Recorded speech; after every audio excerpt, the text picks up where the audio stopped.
نحمده ونصلي على رسوله الكريم اما بعد فقد قال الله تبارك وتعالى كما ورد في سورة الحديد اعوذ بالله من الشيطان الرجيم بسم الله الرحمن الرحيم سابقوا الى مغفرة من ربكم وجنة عرضها كعرض السماء والارض اعدت للذين آمنوا بالله ورسله ذلك فضل الله يؤتيه من يشاء والله ذو الفضل العظيم صدق اللہ العظیم۔ جن مسلمانوں کے دلوں پر کچھ زنگ آ گیا تھا یا جن کے جوش جہاد میں، ذوق شہادت میں، جذبہ انفاق میں کمی آ گئی تھی، ان کی کچھ تنبیہ، زجر،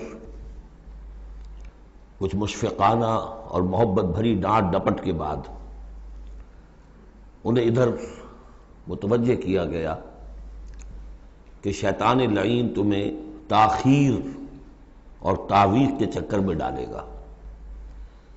ابھی یہ اور کر لو، ابھی وہ اور کر لو، ابھی ان ذمہ داریوں سے عہدہ برا ہو لو، پھر اپنے آپ کو ہمہ وقت پر اللہ کے دین کے لیے لگا دینا۔ اور یہ شیطان کا سب سے بڑا دھوکہ ہے۔ لہذا بڑا ہی جذباتی انداز ہے، الم یأن للذین آمنوا ان تخشع قلوبہم لذکر اللہ وما نزل من الحق۔ پھر انہیں دعوت دی گئی، اگر اپنے گریبان میں جھانکو اور دلوں کو ٹٹولو اور محسوس ہو کہ یہ دل کی بستی تو ویران ہے، اجڑی ہوئی ہے، یہاں وہ ایمان کی مثبت دولت، اس کی روشنی تو موجود نہیں ہے، تب بھی مایوس نہ ہو۔ اعلموا ان اللہ یحیی الارض بعد موتہا، اللہ مردہ زمین کو دوبارہ زندہ کر دیتا ہے، تمہارے نگاہوں کا مشاہدہ ہے۔ لہذا تم بھی کوشش کرو تو اپنی دلوں کی اس مردہ زمین میں اثر نو ایمان کی فصل اگا سکتے ہو اور وہ پوری طرح بہار دے گی۔ لیکن جیسے تم ہل چلاتے ہو، تمہیں اپنے دل کی اس زمین میں ایک ہل چلانا ہوگا، مال کی محبت کو کھود کھود کر نکالنا ہوگا۔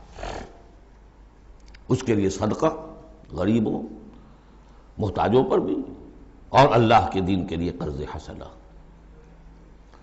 اب اس میں جو سب سے بڑی رکاوٹ ہے حیات دنیاوی، اس کی حقیقت کھول دی۔ اعلموا انما الحیات الدنیا لعب ولہو وزینۃ وتفاخر بینکم وتکاثر فی الاموال والاولاد۔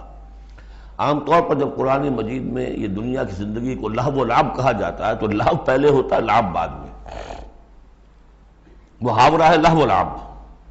یہاں ترتیب بدلی ہوئی ہے، اس لیے کہ یہاں عمر کے ساتھ بڑھتے ہوئے مختلف سٹیجز کی بات ہے۔ ابتدائی زندگی میں کھیل ہی کھیل ہے، اس میں کوئی لذت، جنسی لذت یا کوئی اور لذت نہیں ہوتی، کھیل ہے، مشغول ہے، مشغولیت ہے، مصروفیت ہے۔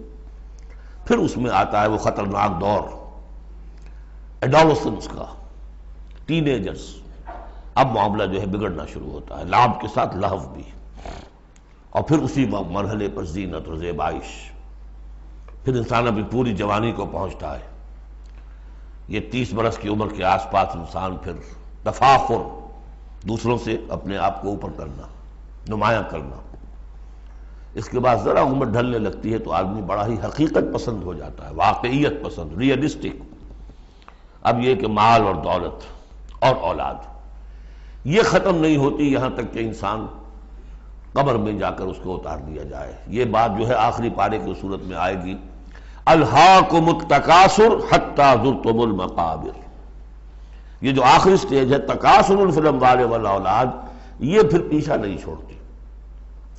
چاہے کسی کے پاس اتنی دولت ہو کہ 5 نسلیں 6 نسلیں پیٹ بھر کر کھا سکتی ہیں، پھر بھی حوث حل من مزید، حل من مزید، مزید کے لیے۔ چاہے پاؤں جو ہے ظاہری طور پر بھی نظر آ رہا ہے کہ قبر کے اندر لٹکا کے بیٹھا ہوا ہے بڈھا یہ، لیکن مال کی حوث، دولت کی حوث یہ کبھی ختم نہیں ہوتی۔ الہاکم التکاثر حتی زرتم المقابر۔ اب یہ سارے حقائق واضح کرنے کے بعد اب پکارا جا رہا ہے، سابقوا الی مغفرۃ من ربکم، مسابقت کرو ایک دوسرے سے، آگے نکلو، بھاگو، دوڑو، جیسے تم دنیا میں مسابقت کر رہے ہو، اس کے ہاں یہ آ گیا، میرے ہاں کیوں نہ ہو۔ اس کے یہاں اتنا بڑا ٹی وی آ گیا، میرے ہاں کیوں نہ ہو؟ میرے بچے کیا کریں گے؟ جائیں گے وہاں دیکھیں گے، ان میں تو انفیورٹی کمپلیکس پیدا ہو جائے گا، فلاں ہو جائے گا، یہ ہو جائے گا۔ تو تم مسابقت کر رہے ہو دنیا میں، یہ جستجو ہے کہ خوب سے ہے خوب تر کہاں ہے، جستجو کہ خوب سے ہے خوب تر کہاں۔ تو یہ مسابقت تمہیں دنیا میں نہیں، دین میں کرو، جنت کے حصول کے لیے کرو۔ سابقوا الی مغفرۃ من ربکم، ایک دوسرے سے آگے نکلو، مسابقت کرو، دوڑ لگاؤ۔ کس چیز کی طرف؟ اپنے رب کی مغفرت کے حصول کے لیے اور اس جنت کے حصول کے لیے۔ ارضھا کعرض السماء والارض، جس کا پھیلاؤ ہوگا جو آسمان اور زمین کا ہے۔ بعض جگہ پر سماوات بھی آیا ہے۔ میرا گمان یہ ہے واللہ عالم کہ جو پہلی جنت بنے گی، نزل جس کو کہا گیا، وہ تو اسی زمین پر ہوگی، لیکن پھر اب مراتب کے اعتبار سے جیسے کہا گیا کافروں کے لیے آسمان کے دروازے نہیں کھولے جائیں گے، لیکن اہل ایمان کے لیے یہ دروازے کھلیں گے۔ یہ جو ارب گیلیکسیز ہیں، اور ہر گیلیکسیز میں کتنے سولر سسٹم ہوں گے، اور کتنے سولر سسٹم میں کتنی زمینیں ہوں گی، اتنی ایسی زمین بھی تو ہوگی نا جیسی بالکل ہماری زمین ہے، ہر سولر سسٹم میں ہوگی، سورج سے اتنے ہی فاصلے پر، اپنے سورج سے اتنے ہی فاصلے پر جتنے فاصلے پر کہ ہماری زمین ہے۔ یہ ساری جو اللہ نے تیار کر رکھی کس کے لیے؟ یہ ہے کہ جو اہل جنت کے لیے، وہاں جانے کے لیے ہمیں کوئی راکٹس کی ضرورت نہیں ہوگی، اللہ تعالیٰ لے کر جائے گا، جیسے کہ جبرائیل آتے ہیں، ساتویں آسمان سے زمین پر آتے ہیں۔ محمد رسول اللہ ایک مرتبہ زمین سے ساتویں آسمان پر ہوا آئے ہیں، ہم بھی جائیں گے انشاءاللہ، جو بھی ہمیں سے کچھ نصیب ہوگا۔ کون کون سے؟ یہ جنت کا پھیلاؤ ہے پورے آسمانوں اور زمین کے برابر۔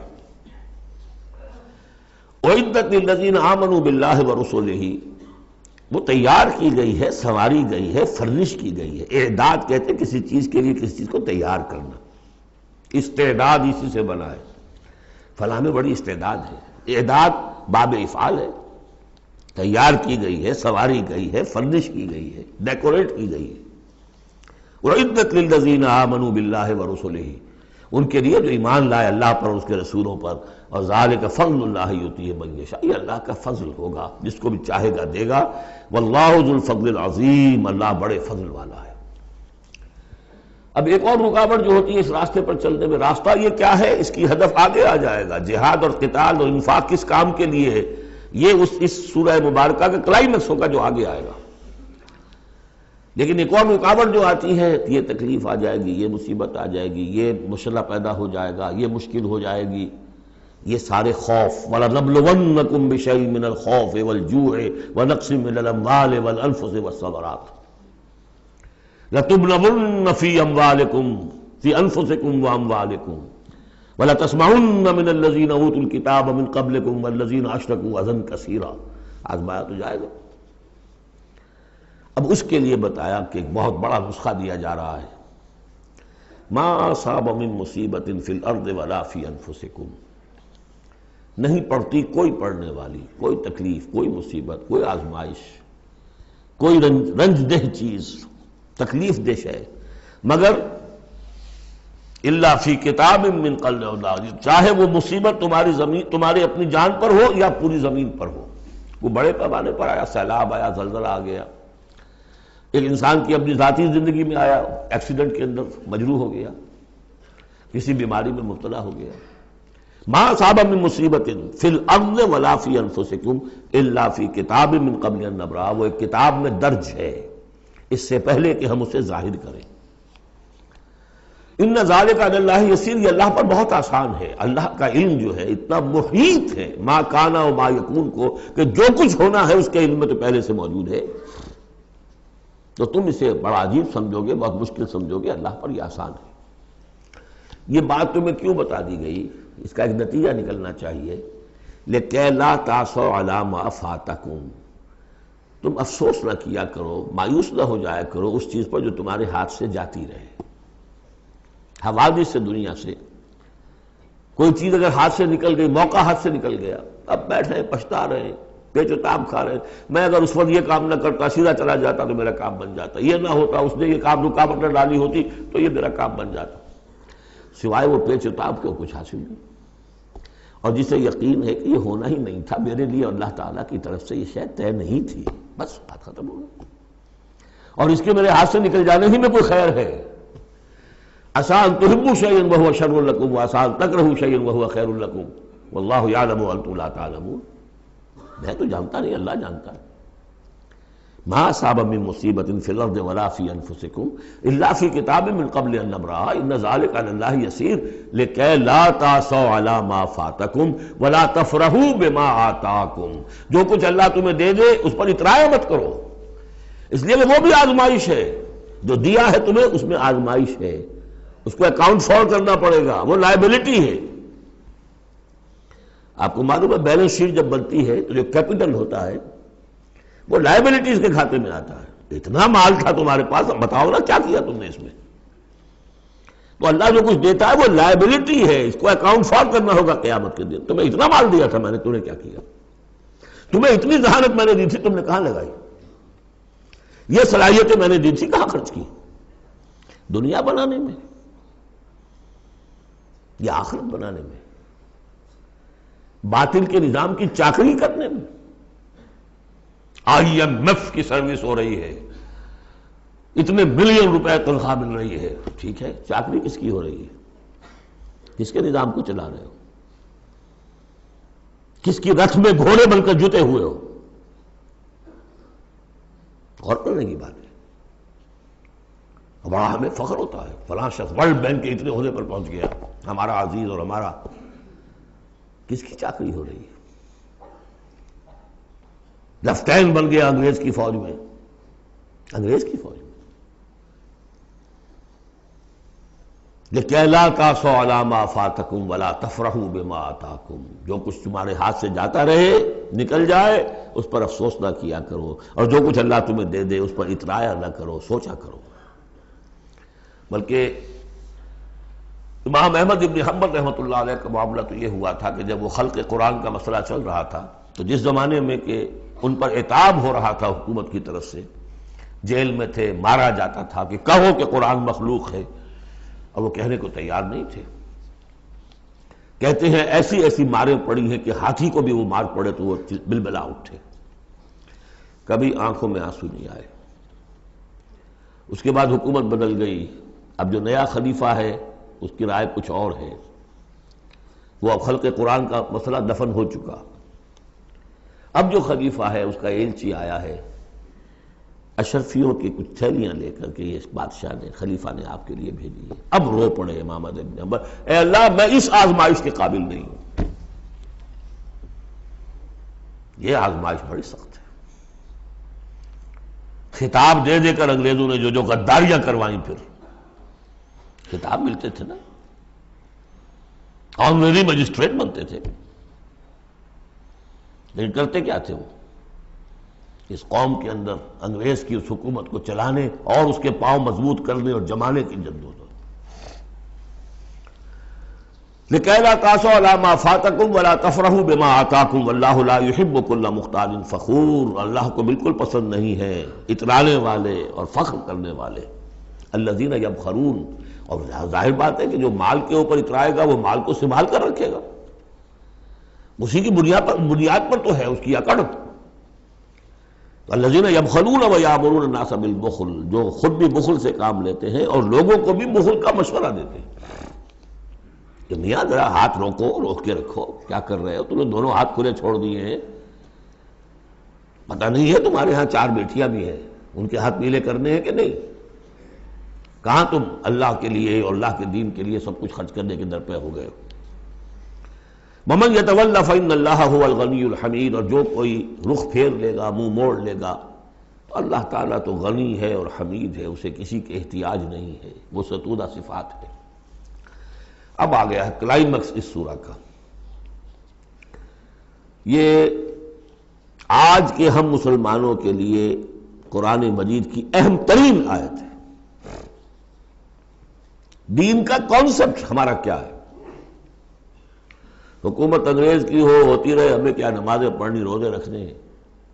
بہت بڑے عالم نے انگریز کے دور میں کہا تھا ہمیں کوئی ایسا کام نہیں کرنا چاہیے جس سے انگریزوں کو، ہمارے حاکموں کو تشویش ہو، اس لیے کہ انہوں نے ہمیں مذہبی آزادی دی ہوئی ہے.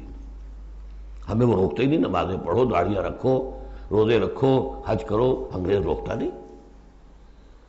جس پر پھر علامہ اقبال نے پھپتی چست کی تھی کہ ملا کو جو ہے ہند میں سجدے کی اجازت، ناداں یہ سمجھتا ہے کہ اسلام ہے آزاد. اسلام کہاں آزاد ہے؟ کیا قرآن کا قانون نافذ ہے؟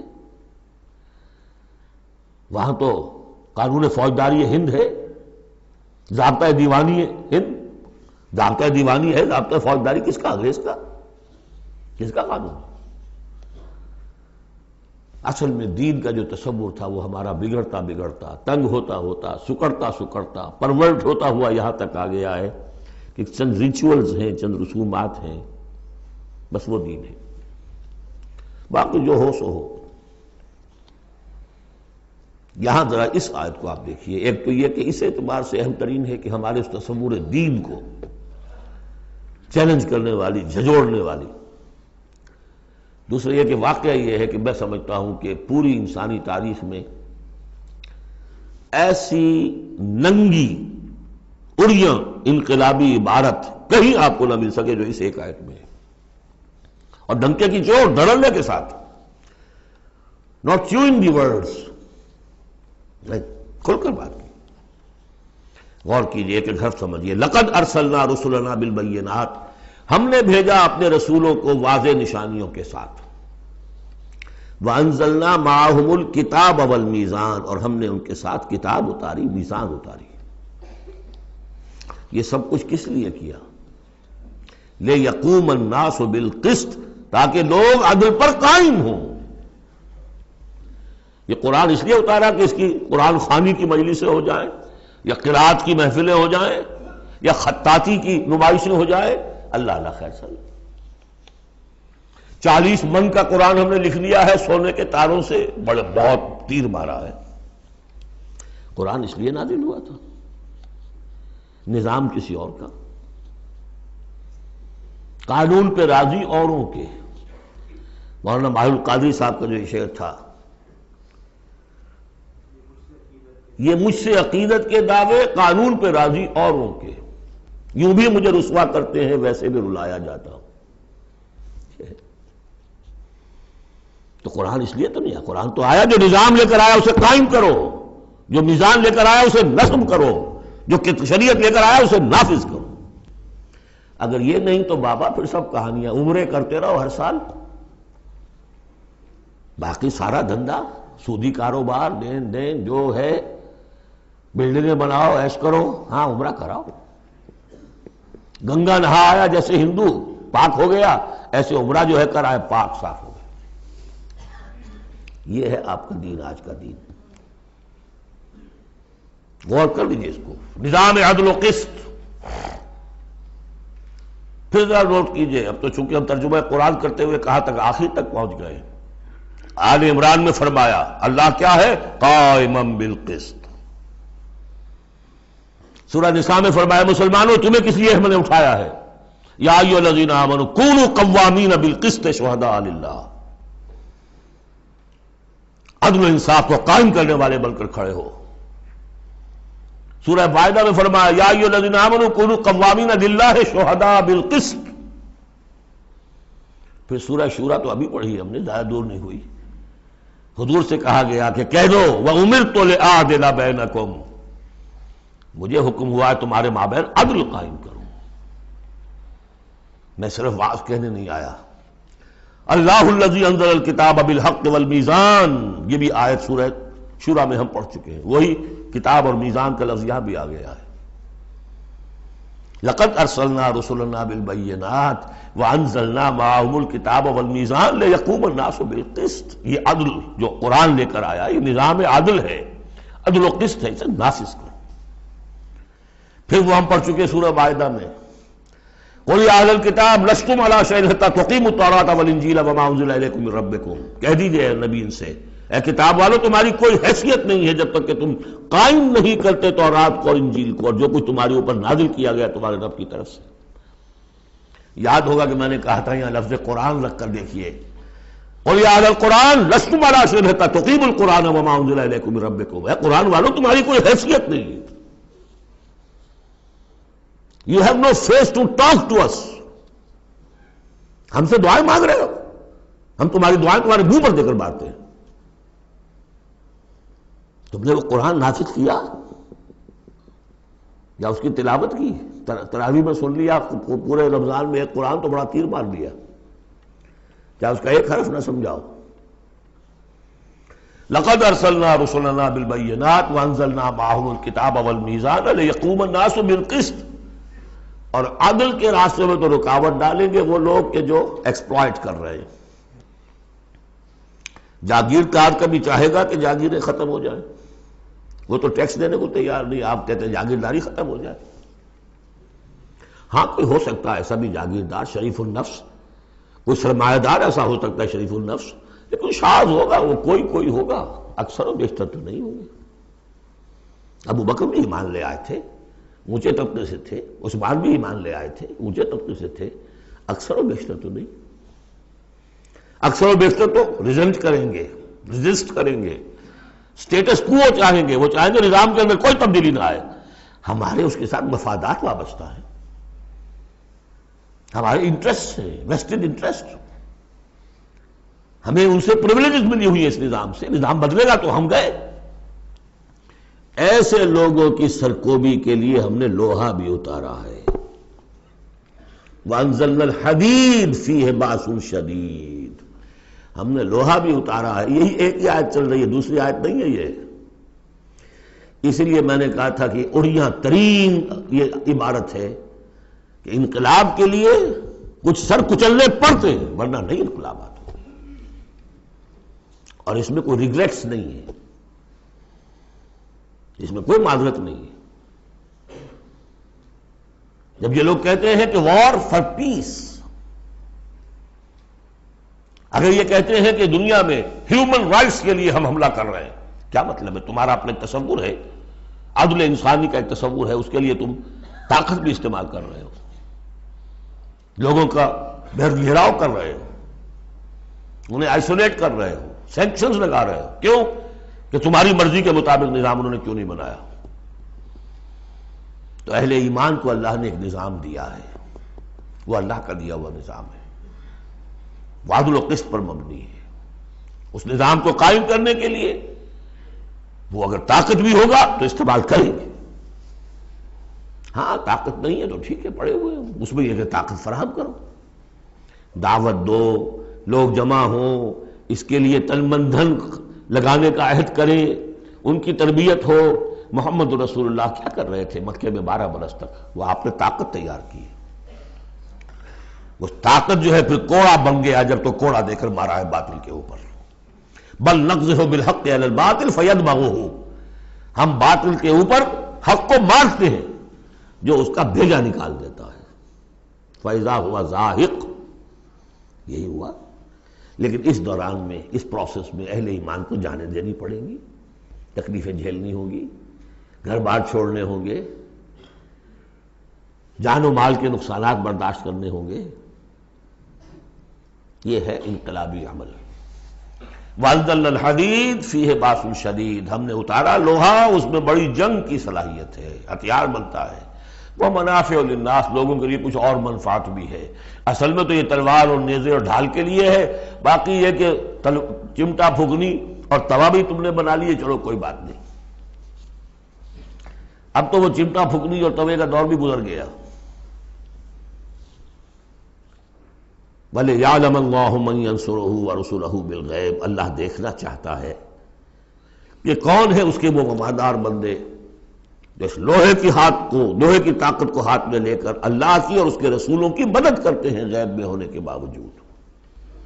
دین اللہ کا ہے، اور اسے غالب کرنے کے لیے جو اللہ کے بندے میدان میں آ گئے گویا کہ وہ اللہ کے مددگار ہیں۔ یا ایھا الذین آمنوا کونوا انصار اللہ،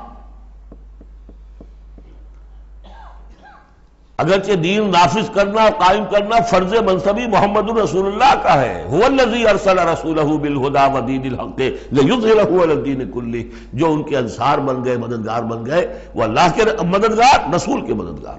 یہ مضمون جب آئے گا ابھی نکھر کر، اور اس ایک آیت کی شرح سمجھ لیجئے کہ جو سورہ صف میں آئے گی، اس لیے کہ یہ جو آیا ہے وہ یہ جمع کا صیغہ ہے، لقد ارسلنا رسلنا بالبینات، رسولوں کو بھیجا، اور تین چیزیں دے کر بھیجا، بینات، کتاب اور میزان۔ لقد ارسلنا رسلنا بالبینات ایک، وانزلنا معهم الکتاب نمبر 2، والمیزان نمبر 3، تاکہ عدل پر قائم ہو۔ حضور کے بارے میں اب آیت آئی، هو الذی ارسل رسولہ بالہدی ودین الحق، دے دو چیزیں دے کر بھیجا، تیسری نہیں۔ کیا مطلب؟ بینات اور الہدا ایک ہو گئے ہیں، کتاب اور معجزہ ایک ہو گئے، یہ قرآن ہی معجزہ ہے محمد رسول اللہ صلی اللہ علیہ وسلم کا۔ ریڈیوس ہو کر تین چیزیں محمد کے معاملے میں صلی اللہ علیہ وسلم دو رہ گئی ہیں۔ الہدا، اسی میں قانون ہے، کتاب ہے، اور یہی معجزہ ہے، محمد رسول اللہ کا معجزہ یہ ہے۔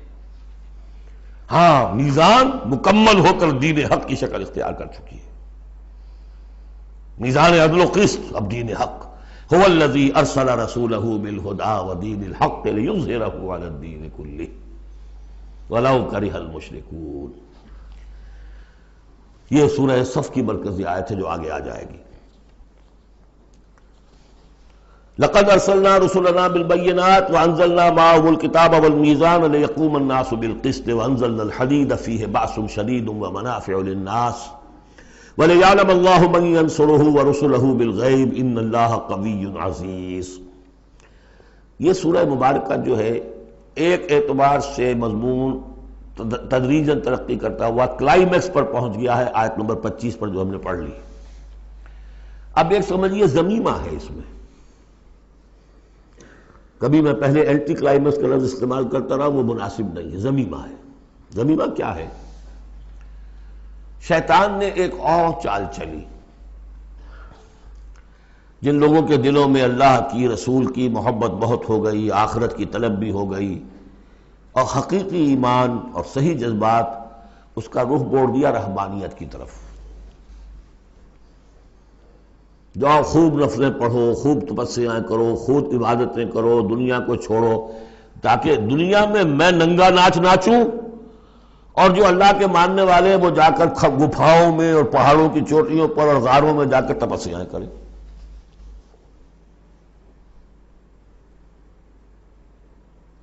اس کی نفی ہو رہی ہے۔ یہ راستہ نہیں ہے دین کا، اور یہ خاص طور پر ویسے یہ کہ ہندوستان میں کیوں آیا یہ مسئلہ اور کسی اور جگہ کیوں آیا، لیکن یہ کہ موناسٹسزم جو ہے، یہ خانقاہی نظام جو ہے، کرسچینٹی میں ٹاپ پر پہنچا ہے، اس میں کوئی شک نہیں۔ ہسٹری آف کرسچین موناسٹسزم، یہ پوری کتابیں ضخیم لکھی ہوئی، اس کی ایک مثال دے رہے ہیں کہ یہ ایک غلطی ہوئی ہے۔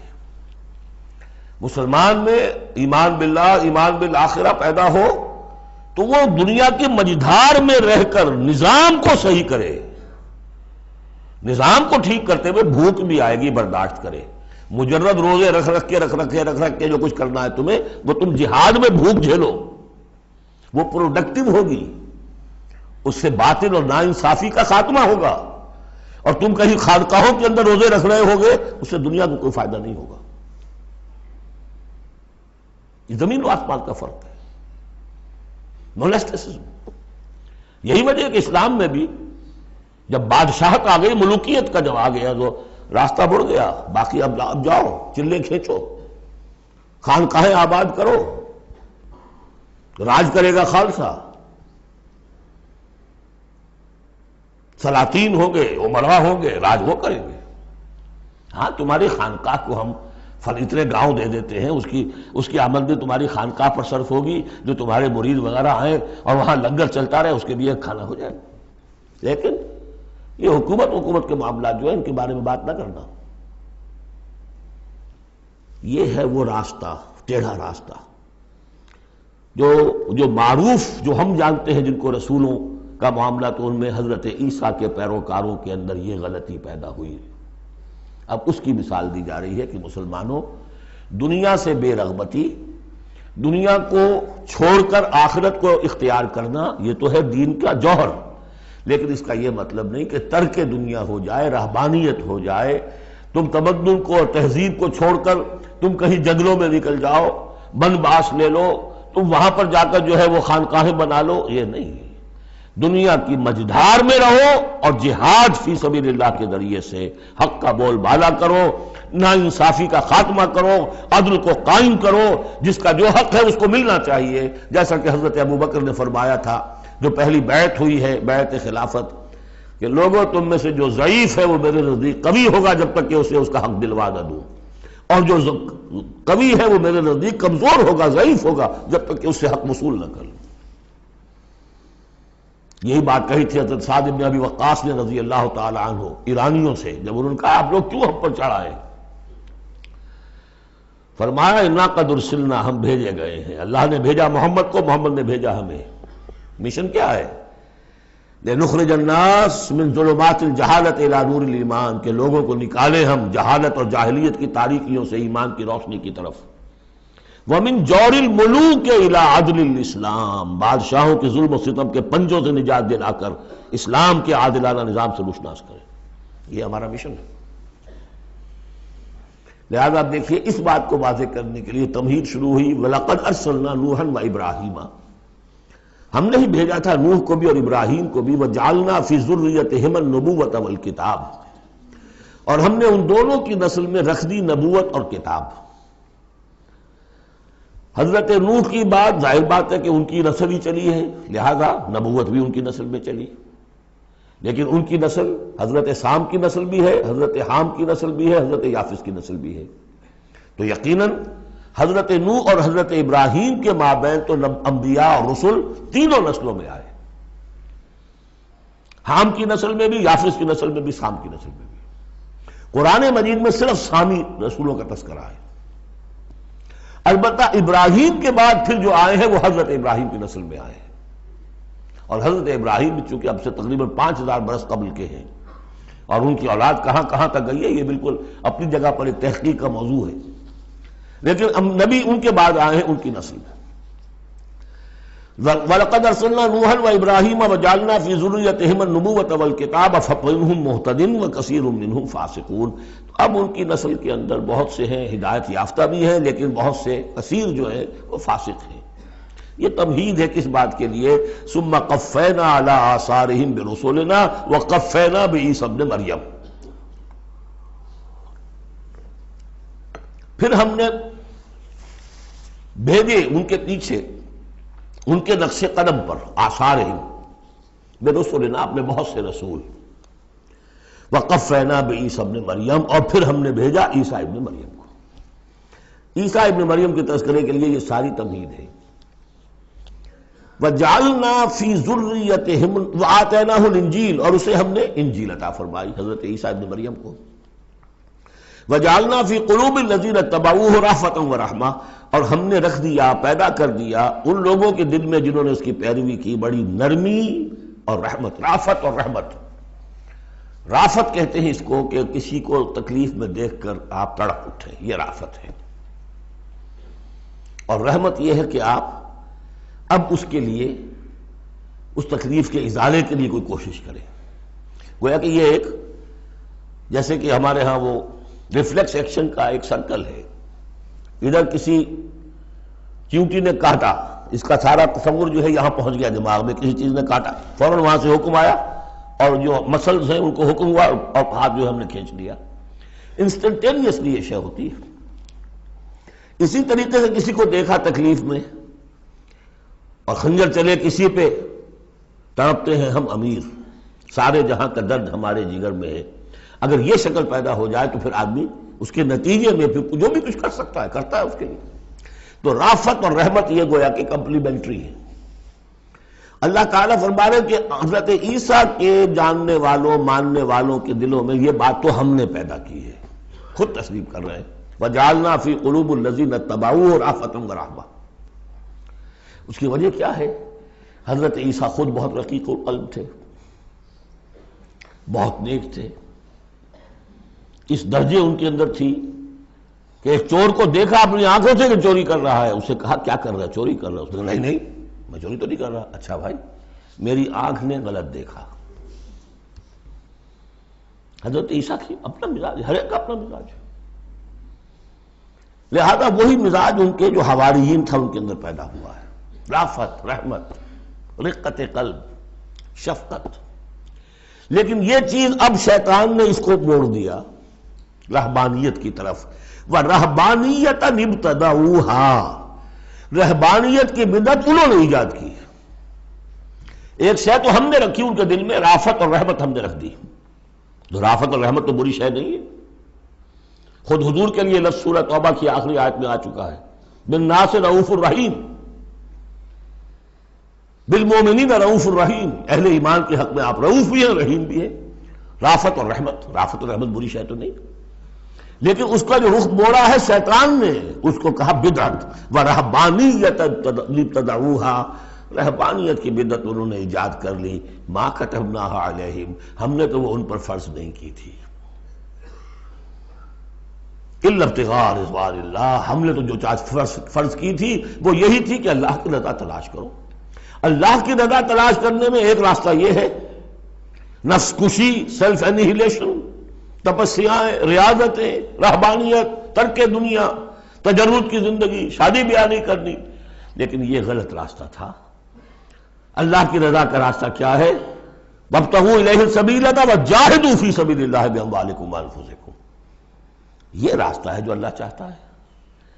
باطل کو بلیا بیچ کرنے کے لیے، حق کو غالب کرنے کے لیے، ظلم کے خاتمے کے لیے، عدل و قسط کو قائم کرنے کے لیے سختیاں جھیلو، تکلیفیں برداشت کرو، بھوک برداشت کرو، فاقے برداشت کرو، جان و مال کا نقصان برداشت کرو۔ یہ ہے کہ جو اللہ کی رضا جوئی کا راستہ ہے جو اللہ نے سکھایا ہے۔ ہاں شیطان نے موڑ دیا کہ ان کی نیکی اب تمدن سے مڑ کر ادھر چلی جائے، تاکہ یہاں تمدن کا میدان میرے لیے، ننگا ناچ میں ناچوں، مجھے کچھ پوچھنے والا نہ ہو۔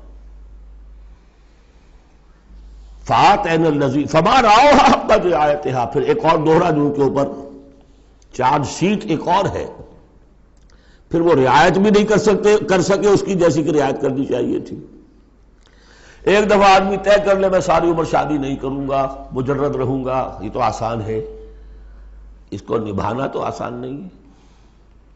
اللہ نے انسان میں جنسی جذبہ رکھا ہوا ہے، نتیجہ کیا نکلا؟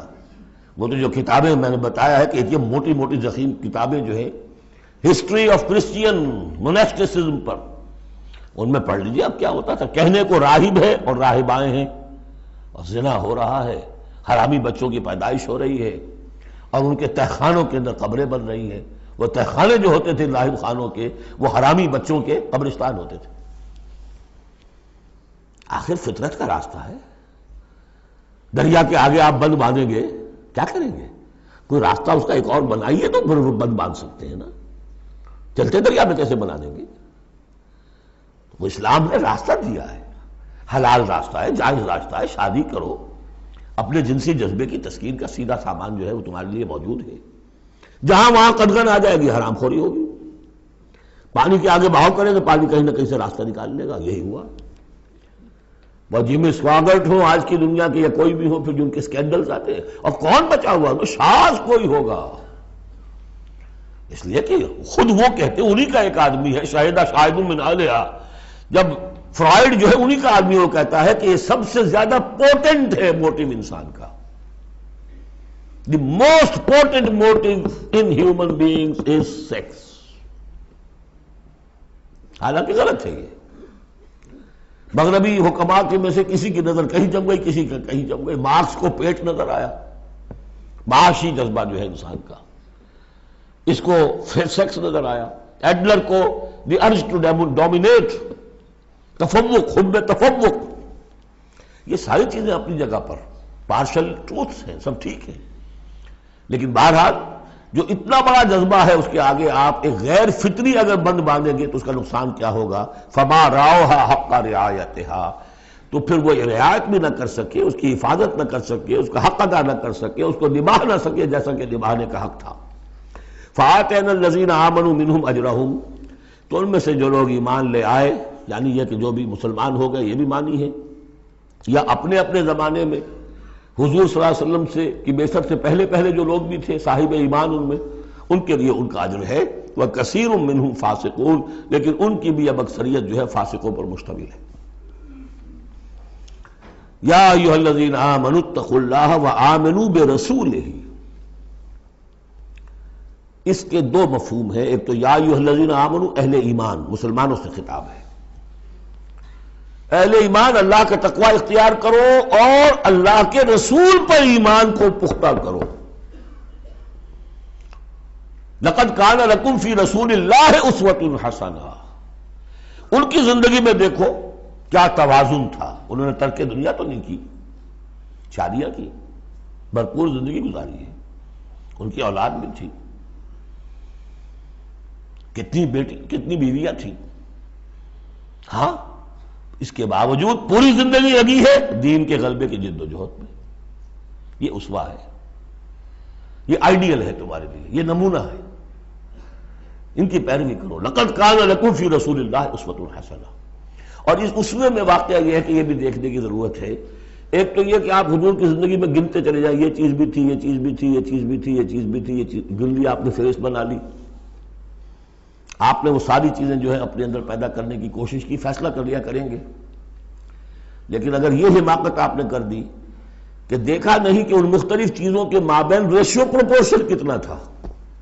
اصل شہر ریشیو پروپورشن، ایک چیز کتنی تھی، دوسری کتنی تھی، تیسری کتنی تھی. اگر ریشیو پروپورشن ڈسٹرب ہو جائے گا تو اس وقت تو ختم ہو جائے گا. جیسے نسخے کے اندر 4 دوائیں ہیں، ایک تولہ بھر ہے، ایک ماشا بھر ہے، ایک فرض کیے چھٹانک بھر ہے، اور آپ نے وہ چھٹانک والے کو تولہ کر دیا، تولے کو چھٹانک کر دیا، تو نسخہ شفا کے بجائے نسخہ ہلاکت بن جائے گا. تو محض یہ ثابت کر دینا، یہ ثابت ہے، فلاں حدیث سے ثابت ہے، یہ ایک بات ہے، صحیح ہے. لیکن یہ دیکھیے کہ حضور کا مجموعی جو طرز عمل ہے، آپ کا جو رویہ ہے، زندگی جو آپ نے گزاری ہے، اس میں ٹائم ایلوکیشن کیا تھا، اس میں ریسورسز کی ایلوکیشن کدھر تھی، اس میں اب پرائرٹیز کس کو تھی، کیا چیز جو تھی وہ پرائمری تھی، کیا سیکنڈری تھی. اگر یہ چیزیں بھی ملحوظ نہ رکھی گئیں تو وہ اسوہ نہیں رہے گا، وہ کچھ اور بن جائے گا. لہذا یہاں زور جو ہے وہ آمنوا برسولہ. اور ایک بات یہ ہے کہ یہاں پر اہل کتاب کو بھی خطاب کیا جا رہا ہے کہ ان میں سے بھی جن لوگوں کے دلوں کے اندر ابھی کوئی رمق تھی ایمان کی، سابقہ ایمان کی، ان کو پکار کر کہا جا رہا ہے یا ایھا الذین آمنوا اتقوا اللہ وآمنوا برسولہ. اللہ کو تو تم مانتے ہو پہلے سے، اس کا تقوی اختیار کرو. اب تمہارے لیے بڑا امتحان یہ کہ اس رسول پر بھی ایمان لاؤ.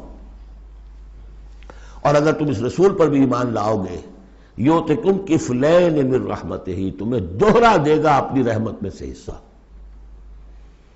اہل کتاب جو ایمان لائے حضور پر، ان کے لیے دوہرا اجر ہم پڑھ چکے ہیں پہلے، یہ سورہ قصص میں آ چکا ہے. وَيَجْعَلْ لَكُمْ نُورًا تَمْشُونَ بِهِ. اب یہ دونوں کو کور کرے گا. اگر تم نے رسول پر ایمان پختہ رکھا، اسی لیے جو میں زور دیتا ہوں کہ منہج انقلاب نبوی تلاش کیجئے. آپ حضور نے کیسے انقلاب برپا کیا؟ محض اقامت دین کی جد و جہد کے لیے تن من دھن لگا دینا، یہ پہلا قدم ہے. اللہ مجھے اور آپ کو توفیق دے کہ ہم اس کا فیصلہ کریں. پھر مرحلہ آئے گا کس طریقے پر کریں. وہ منہج اگر انقلاب نبوی کا نہیں ہے، خلاف پیمبر کسے راہ گزید کہ ہرگز بمنزل نہ خواہد رسید. اگر پیغمبر کے راستے سے ہٹ کر کوئی راستہ اختیار کیا، کبھی منزل تک نہیں پہنچ سکو گے. لہذا آمنوا برسولہ، جتنا یقین ہوگا کہ جائی جاست. آپ کو معلوم ہے جہاں ذرا گمان ہوتا ہے کہ یہاں تیل ہے، کروڑ ہاں ارب ہاں روپیہ جو ہے وہ وہاں پہ ڈرلنگ کے اندر، تلاش کے اندر لگا دیتے کہ نہیں.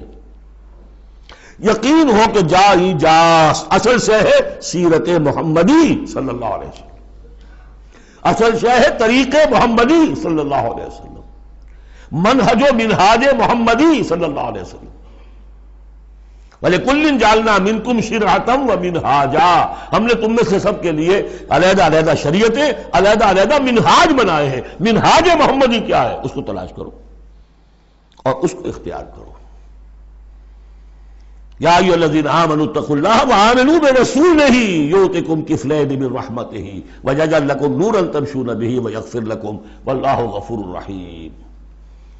اور بخش دے گا. پھر اس راستے پر آدمی چل پڑے، رخ سیدھا کر لے، بحیثیت مجموعی زندگی صحیح رخ پر آ گئی تو خطا تو ہو جائے گی کبھی نہ کبھی، کہیں پاؤں پھسل جاتا ہے آدمی کا، اٹھتا ہے توبہ کرتا ہے۔ انما التوبۃ علی اللہ للذین آمنوا للذین یعملون السوء بجہالۃ ثم یتوبون من قریب واللہ غفور الرحیم، اللہ جو ہے وہ غفور الرحیم ہے۔ تو میں نے جو اس آیت کا مفہوم بیان کیا آپ کے سامنے کہ اس میں خطاب کا رخ جو ہے اہل کتاب کی طرف بھی ہے، اس سے اگلی آیت جو ہے بہت کھل جاتی ہے۔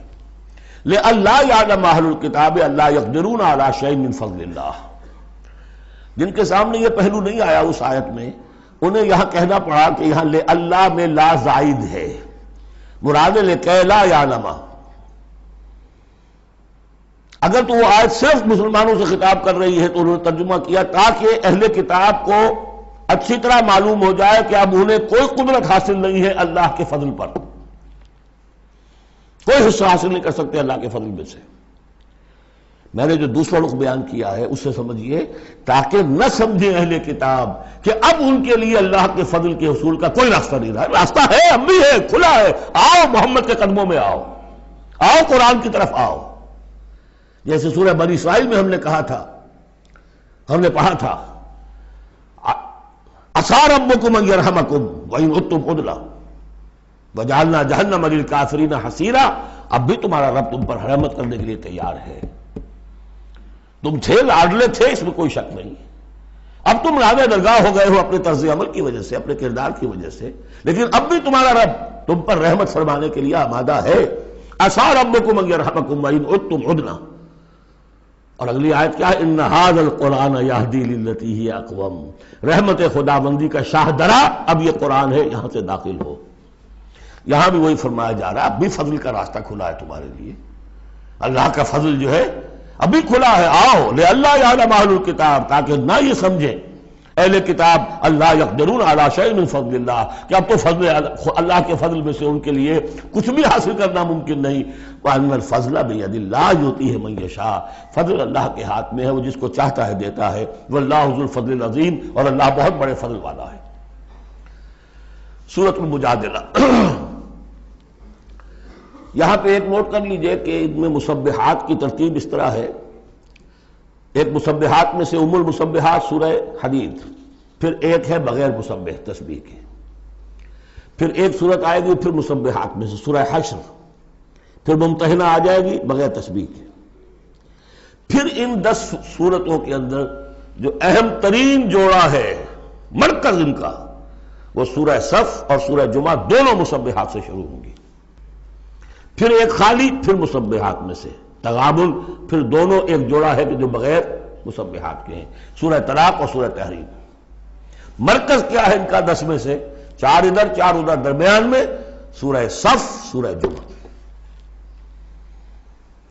یہ سورہ مبارکہ جو ہے، اب اس کا اصل مضمون کیا ہے وہ پہلے سمجھ لیجئے پھر ہم شروع کرتے ہیں۔ اس میں شروع میں تو ایک ضمنی طور پر سمجھیے معاشرتی معاملات میں سے، آئلی قوانین میں سے ایک خاص بات ہے جس کے لیے یہاں 5 آیتیں غالباً آئی ہیں، 5 ہیں یا 4 ہیں، 4 آیتیں۔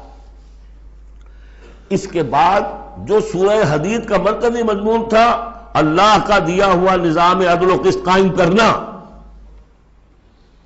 اب ظاہر بات ہے کہ اس کی جد و جہد کے لیے ایک حزب اللہ درکار ہے۔ ایک آدمی تو یہ کام نہیں کر سکتا، ایک آدمی کر سکتا تو حضرت موسیٰ علیہ السلام پر وہ حسرت کیوں طاری ہوتی ہے جب پوری قوم نے جواب دے دیا تھا فَاذْهَبْ أَنْتَ وَرَبُّكَ فَقَاتِلَا إِنَّا هَاهُنَا قَاعِدُونَ۔ ایک نہیں 4 تھے، وہ حضرت موسیٰ بھی تھے، حضرت ہارون بھی تھے۔ رب انی لا املک الا نفسی واخی فافرق بیننا وبین القوم الفاسقین، یاد ہے یا نہیں؟ پھر 2 اور تھے، پھر ان کے یوشع ابن نون بھی تھے اور کالب بن یفنہ بھی تھے، 4 تھے، لیکن 4 سے تو نہیں ہوتا، جماعت چاہیے نظام کو بدلنے کے لیے، باطل کو کہ جڑ کو اکھیڑنے کے لیے۔ وہ جماعت جو ہے حزب اللہ کہلاتی ہے، لیکن ظاہر بات ہے شیطان بھی بیٹھا نہیں رہے گا، it is not going to take it lying down۔ ٹھیک ہے آپ کو واک اوور دے دے گا، جائیے جی آپ چلا اپنا دین حق قائم کر لیجئے، شیطان اور شیطان کا لاؤ لشکر، اس کے چیلے چانٹے، اس کے ایجنٹ، وہ ہے حزب الشیطان۔ اس سورہ مبارکہ میں اب حزب اللہ اور حزب الشیطان کا تقابل آئے گا، اور حزب اللہ کے کارکنوں کو کچھ ہدایات دی جا رہی ہیں کہ یہ شیطان تمہارے اندر بھی رکھنے پیدا کرنا چاہتا ہے، کس طریقے سے اس کو روکو۔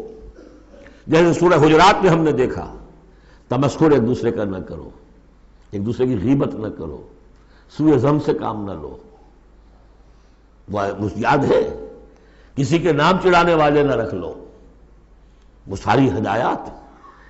کسی افواہ کے اوپر فوراً اقدام نہ کر لو، اگر کوئی فاسق کو خبر لے کر آئے تحقیق کرو پھر کوئی اقدام کرو۔ یہ ساری ہدایت کس لیے؟ آج دو مسلمان لڑ پڑے تو صلح کراؤ، تاکہ وہ حزب اللہ مضبوط رہے، مستحکم رہے۔ یہ نیکی کی قوت ہے، نیکی کی طاقت ہے، یہ طاقت مضبوط ہوگی تو نیکی کے لیے امکان ہوگا کہ اس کا غلبہ ہو، اور وہ قوت جو ہے نیکی کی حامل قوت، وہ اگر کمزور ہو گئی تو پھر جو باطل ہے وہ ڈنکا بجائے گا۔ یہ ہے اس سورہ مبارکہ کا مضمون۔ پہلے آگے ہے ایک معاملہ خاندانی آئلی قوانین میں۔ بسم اللہ الرحمن الرحیم، قد سمع اللہ قول التی تجادلک فی زوجہا۔ یہ زہار ایک کہلاتا ہے شریعت کی روح سے، اور عرب میں یہ رواج تھا۔ ایک تو طلاق ہوتی ہے، شوہر نے بیوی کو طلاق دی، اب طلاق کی مختلف قسمیں ہوں گی، وہاں ہم بھی پڑھ چکے ہیں کون کون سی قسمیں ہیں۔ طلاق رجعی ہے، طلاق بائن ہے، طلاق مغلظ ہے، وغیرہ وغیرہ۔ ایک اور ان کے ہاں اس کے پہلے الگ چیز تھی بالکل، بہت غصے میں آیا شوہر کہ تم تو میرے لیے میری ماں کی طرح ہو، بس ختم۔ اب قیامت تک وہ اس کے لیے حلال نہیں ہو سکتی، وہ اس کے لیے حلالہ بھی کوئی نہیں۔ طلاق مغلظ کے لیے تو پھر بھی کوئی حلالہ ہے، اس کے لیے حلالہ بھی نہیں تھا۔ یا کہہ دیا ماں کی پیٹھ کی طرح ہو، ماں کے جسم کے کسی حصے سے تشبیہ دے دی، اب تو تم میرے لیے تو میری ماں کے فلاں چیز کی طرح ہو، گویا کہ اب میں تمہارے ساتھ کوئی تعلق نہیں رکھ سکتا۔ مستقل جدائی ہو گئی، اس کو زہار کہتے ہیں۔ یہ واقعہ پیش آ گیا، صحابہ میں سے ایک صاحب تھے اوس بن ثابت، انہوں نے اپنی بیوی خولہ بنت ثعلبہ کے ساتھ زہار کیا، بچے تھے چھوٹے چھوٹے۔ وہ آئی روتی پیٹتی حضور کے پاس کہ حضور یہ کر دیا اوس نے، میں کیا کروں گی، اب یہ میرے چھوٹے چھوٹے بچے ہیں، یہ رل جائیں گے۔ حضور نے کہا میں تو میرے پاس تو کوئی ابھی قرآن میں کوئی حکم نہیں آیا ہے، میں کیا بتاؤں تمہیں، جب تک کہ قرآن کی طرف سے وحی نہ آئے میں کچھ نہیں بتا سکتا۔ وہ چیخ رہی ہے، حضور سوچئے تو صحیح میں کروں کیا، کہاں جاؤں، ان بچوں کو لے کر کہاں جاؤں گے، یہ ہلاک ہو جائیں گے بچے۔ اور پھر کبھی کہے اے اللہ بھیج جلدی سے کوئی میرے لیے راستہ بھیج۔ اس کیفیت میں پھر یہ وحی نازل ہوئی، قد سمع اللہ قول التی تجادلک فی زوجہا، اللہ نے سن لی ہے اس عورت کی بات جو اے نبی آپ سے جھگڑ رہی ہے اپنے شوہر کے بارے میں، وتشتکی الی اللہ، اور اسی میں وہ اللہ سے فریاد بھی کر رہی ہے کہ اللہ میرے لیے راستہ پیدا کر۔ واللہ یسمع تحاورکما، اور اللہ سن رہا تھا اے نبی آپ کے اور اس کے مابین جو گفتگو ہو رہی تھی، جو کنورسیشن ہو رہی تھی۔ واللہ یسمع تحاورکما ان اللہ سمیع بصیر، اللہ سمیع ہے، سب کچھ سننے والا، بصیر ہے، سب کچھ دیکھنے والا۔ لہذا اب اس خولہ بنت ثعلبہ کی اس فریاد پر اللہ تعالیٰ کی طرف سے جو رحمت کا دریا جوش میں آیا، مستقل قانون کی حیثیت سے قانون شریعت میں یہ چیز شامل کر دی گئی۔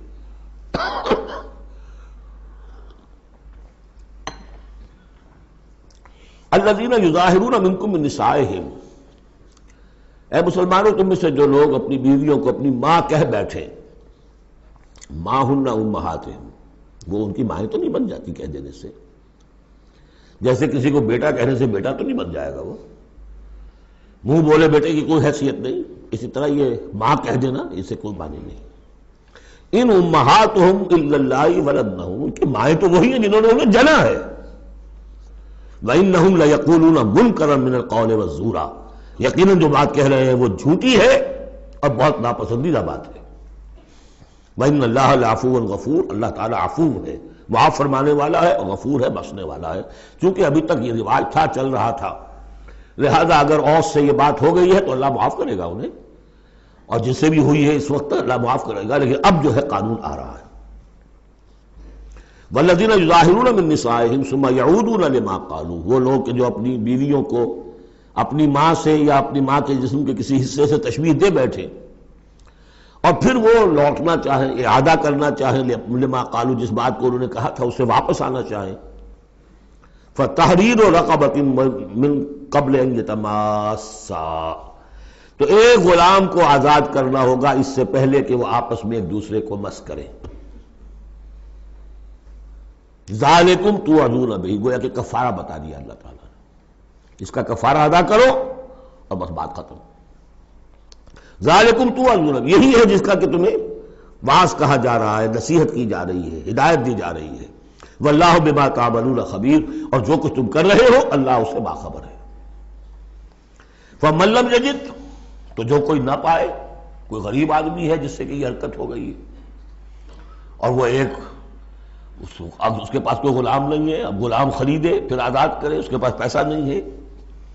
فمن لم یستطع، فمن لم یجد فصیام شہرین متتابعین من قبل یتماسا، جس کے پاس نہ ہو یہ اتنی مقدرت تو وہ 2 مہینوں کے روزے رکھے متواتر لگاتار، اس سے پہلے کہ وہ آپس میں ایک دوسرے کو چھوئیں۔ اب یہ بھی بہت سخت سزا ہے، 2 مہینے کے روزے متواتر، بیچ میں کوئی چھوٹے نہ۔ فمن لم یستطع، ایسا بھی ہو سکتا ہے کسی میں اتنی ہمت نہ ہو، کوئی اتنا ضعیف ہے، کوئی بیمار ہے، کسی کو ڈائبٹیز ہے، کچھ اور ہے، وہ روزے نہیں رکھ سکتا۔ فمن لم یستطع فاطعام 60 مسکینا، تو 60 مسکینوں کو کھانا کھلانا، ایک روز کی روزی جو ہے، اور وہ ہو بھی من اوسط ما تطعمون اہلیکم، وہ کھانا ہوگا جو تم اپنے اہل و عیال کو کھلاتے ہو، وہ اوسط کھانا۔ ذالک لتؤمنوا باللہ ورسولہ، یہ اس لیے ہے تاکہ تم یقین کرو اللہ پر، اس کے رسول پر۔ میں کافی عرصے تک اور کافی تلاش بھی میں نے کیا کہ اس کا مفہوم کیا ہے۔ یہ تمہیں دیا جا رہا تاکہ تم ایمان رکھو اللہ پر، اس کے رسول پر، کیا مطلب ہوا؟ بات سمجھ میں آ گئی۔ واقعہ یہ کہ جب کوئی شخص کفارہ ادا کرتے ہوئے یہ سختی جھیلتا ہے اس خیال کے ساتھ کہ اللہ کا قانون ہے، تو اس کے ایمان میں اضافہ ہوتا ہے، یقین بڑھے گا، اس کو مشقت کر رہا ہے۔ جیسے کہ ایمان سے عمل صالح پیدا ہوتا ہے، عمل صالح سے بھی ایمان پیدا ہوتا ہے۔ یہی بات سورہ حجرات میں ہم دیکھ آئے تھے، یمنون علیک ان اسلموا قل لا تمنوا علی اسلامکم بل اللہ یمن علیکم ان ہداکم للایمان ان کنتم صادقین۔ ایمان کے راستے پر اللہ تمہیں لے آیا ہے، اسلام میں داخل ہو گئے ہو تو ایمان تک بھی پہنچ جاؤ گے، اور یہ اللہ کا بڑا احسان مانو۔ تو فرمایا ذالک لتؤمنوا باللہ ورسولہ، یہ اس لیے ہے تاکہ تم ایمان پوری طرح تمہارے اندر ایمان اور راسخ ہو جائے اللہ پر اور اس کے رسول پر۔ وتلک حدود اللہ، یہ اللہ کی حدود ہے۔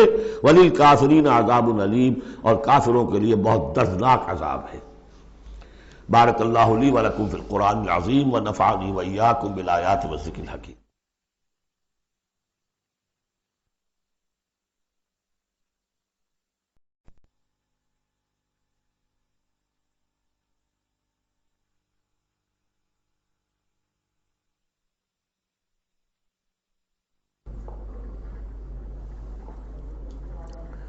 نحمده ونصلي على رسوله الكريم،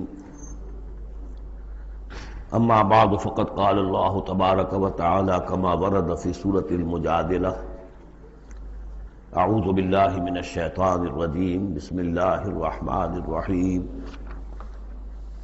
ان الذين يحادون الله ورسوله كبتوا كما كبت الذين من قبلهم وقد انزلنا آیات بینات وللکافرین عذاب مہین۔ صدق اللہ العظیم۔ جیسا کہ میں عرض کر چکا ہوں، سورہ حدید میں اللہ تعالیٰ کے لائق دیے ہوئے نظام عدل و قسط کے قیام کو، انبیاء کرام کی بعثت، کتابوں کے نزول اور جو میزان اللہ نے عطا فرمائی ہے اس کا مقصد قرار دیا گیا۔ ظاہر بات ہے کہ اس نظام عدل و قسط کو قائم کرنے کے لیے جد و جہد، ایک سعی کرنی پڑے گی، اور اس میں یقیناً رکاوٹ ڈالی جائے گی ان لوگوں کی طرف سے کہ جو ایک غیر عادلانہ نظام میں مفادات اٹھا رہے ہوں، جن کو کہ کچھ پریولیجز حاصل ہوں۔ مثلا فرض کیجئے کسی معاشرے کے اندر سیاسی ریپریشن ہے، جبر ہے، ظاہر بات ہے کوئی ڈکٹیٹر ہیں کچھ لوگ ہیں کہ جنہوں نے دوسرے لوگوں کو دبایا ہوا ہے، وہ کبھی پسند نہیں کریں گے کہ لوگوں کو ان کے حقوق مل جائیں، یا کسی معاشرے کے اندر زیادہ نمایاں چیز جو ہے وہ معاشی استحصال ہے، اکنامک ایکسپلائٹیشن ہے۔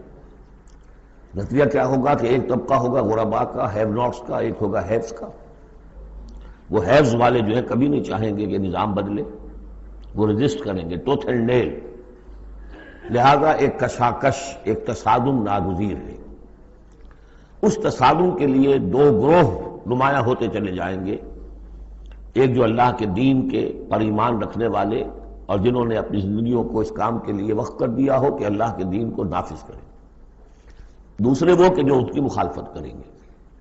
اب ان دونوں کی کشاکش اور دونوں کے لیے علیحدہ علیحدہ عنوان ہیں جو تجویز کیے جا رہے ہیں سورہ مجادلہ میں۔ ارشاد ہوا ان الذین یحادون اللہ ورسولہ، یہ یحادون یہ بھی حدید سے ہی بنا ہے، محاددہ باب مفاعلہ، جیسے جہد سے مجاہدہ تو محاددہ مقاتلہ باب مفاعلہ، یعنی سخت مخالفت، پوری طاقت کے ساتھ مخالفت۔ یقیناً وہ لوگ جو پوری قوت کے ساتھ مخالفت کرنے پر تل گئے ہیں اللہ کی اور اس کے رسول کی، اور ظاہر بات ہے کہ اللہ اور اس کے رسول سے مراد اللہ کا دین ہے۔ اللہ تعالیٰ کی ایک تکوینی حکومت تو پوری دنیا میں ویسے ہی قائم ہے، اللہ کی کوئی کیا مخالفت کرے گا؟ اللہ کے رسول صلی اللہ علیہ وسلم سے بھی ذاتی پرخاش کسی کو کچھ نہیں تھی، کوئی ذاتی چپکلش نہیں تھی، جیسا کہ سورہ انعام میں ہم نے پڑھا ہے وَلَٰكِنَّ الظَّالِمِينَ بِآيَاتِ اللَّهِ يَجْحَدُونَ، یہ تو اللہ کی آیات کا انکار کر رہے ہیں۔ اے نبی جنگ آپ سے نہیں ہے ان کی، وہ تو ہمارے دین سے ہے۔ تو یعنی وہ لوگ کہ جو پوری قوت کے ساتھ مقابلہ کر رہے ہیں، مخالفت کر رہے ہیں اللہ کی اور اس کے رسول کی، یعنی اس کے دین کی اور اس کے دین کے قیام کی۔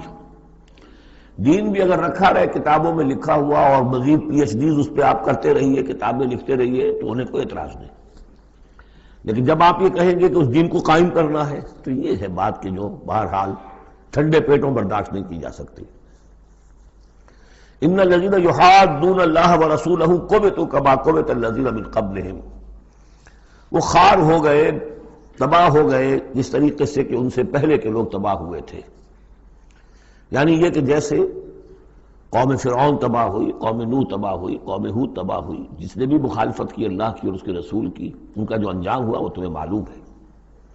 وَقَدْ أَنزَلْنَا آیَاتٍ بَيِّنَاتٍ، اور ہم اتار چکے ہیں روشن آیات، یعنی مکی صورتوں میں یہ سارے واقعات آ چکے ہیں۔ بڑی بڑی قومیں جو تم سے کہیں بڑھ کر، اے قریش اور اے عرب کی مشرکو، تم سے کہیں بڑھ کر زیادہ طاقتور تھے، ان کو ہم نے ہلاک کیا۔ وَلِلْكَافِرِينَ عَذَابٌ مُّهِينٌ، یہ تو دنیاوی عذاب تھا جو ان پر آیا، ابھی ان کے لیے عذاب مہین جو ہے ذلت والا عذاب آخرت کے اندر ہے۔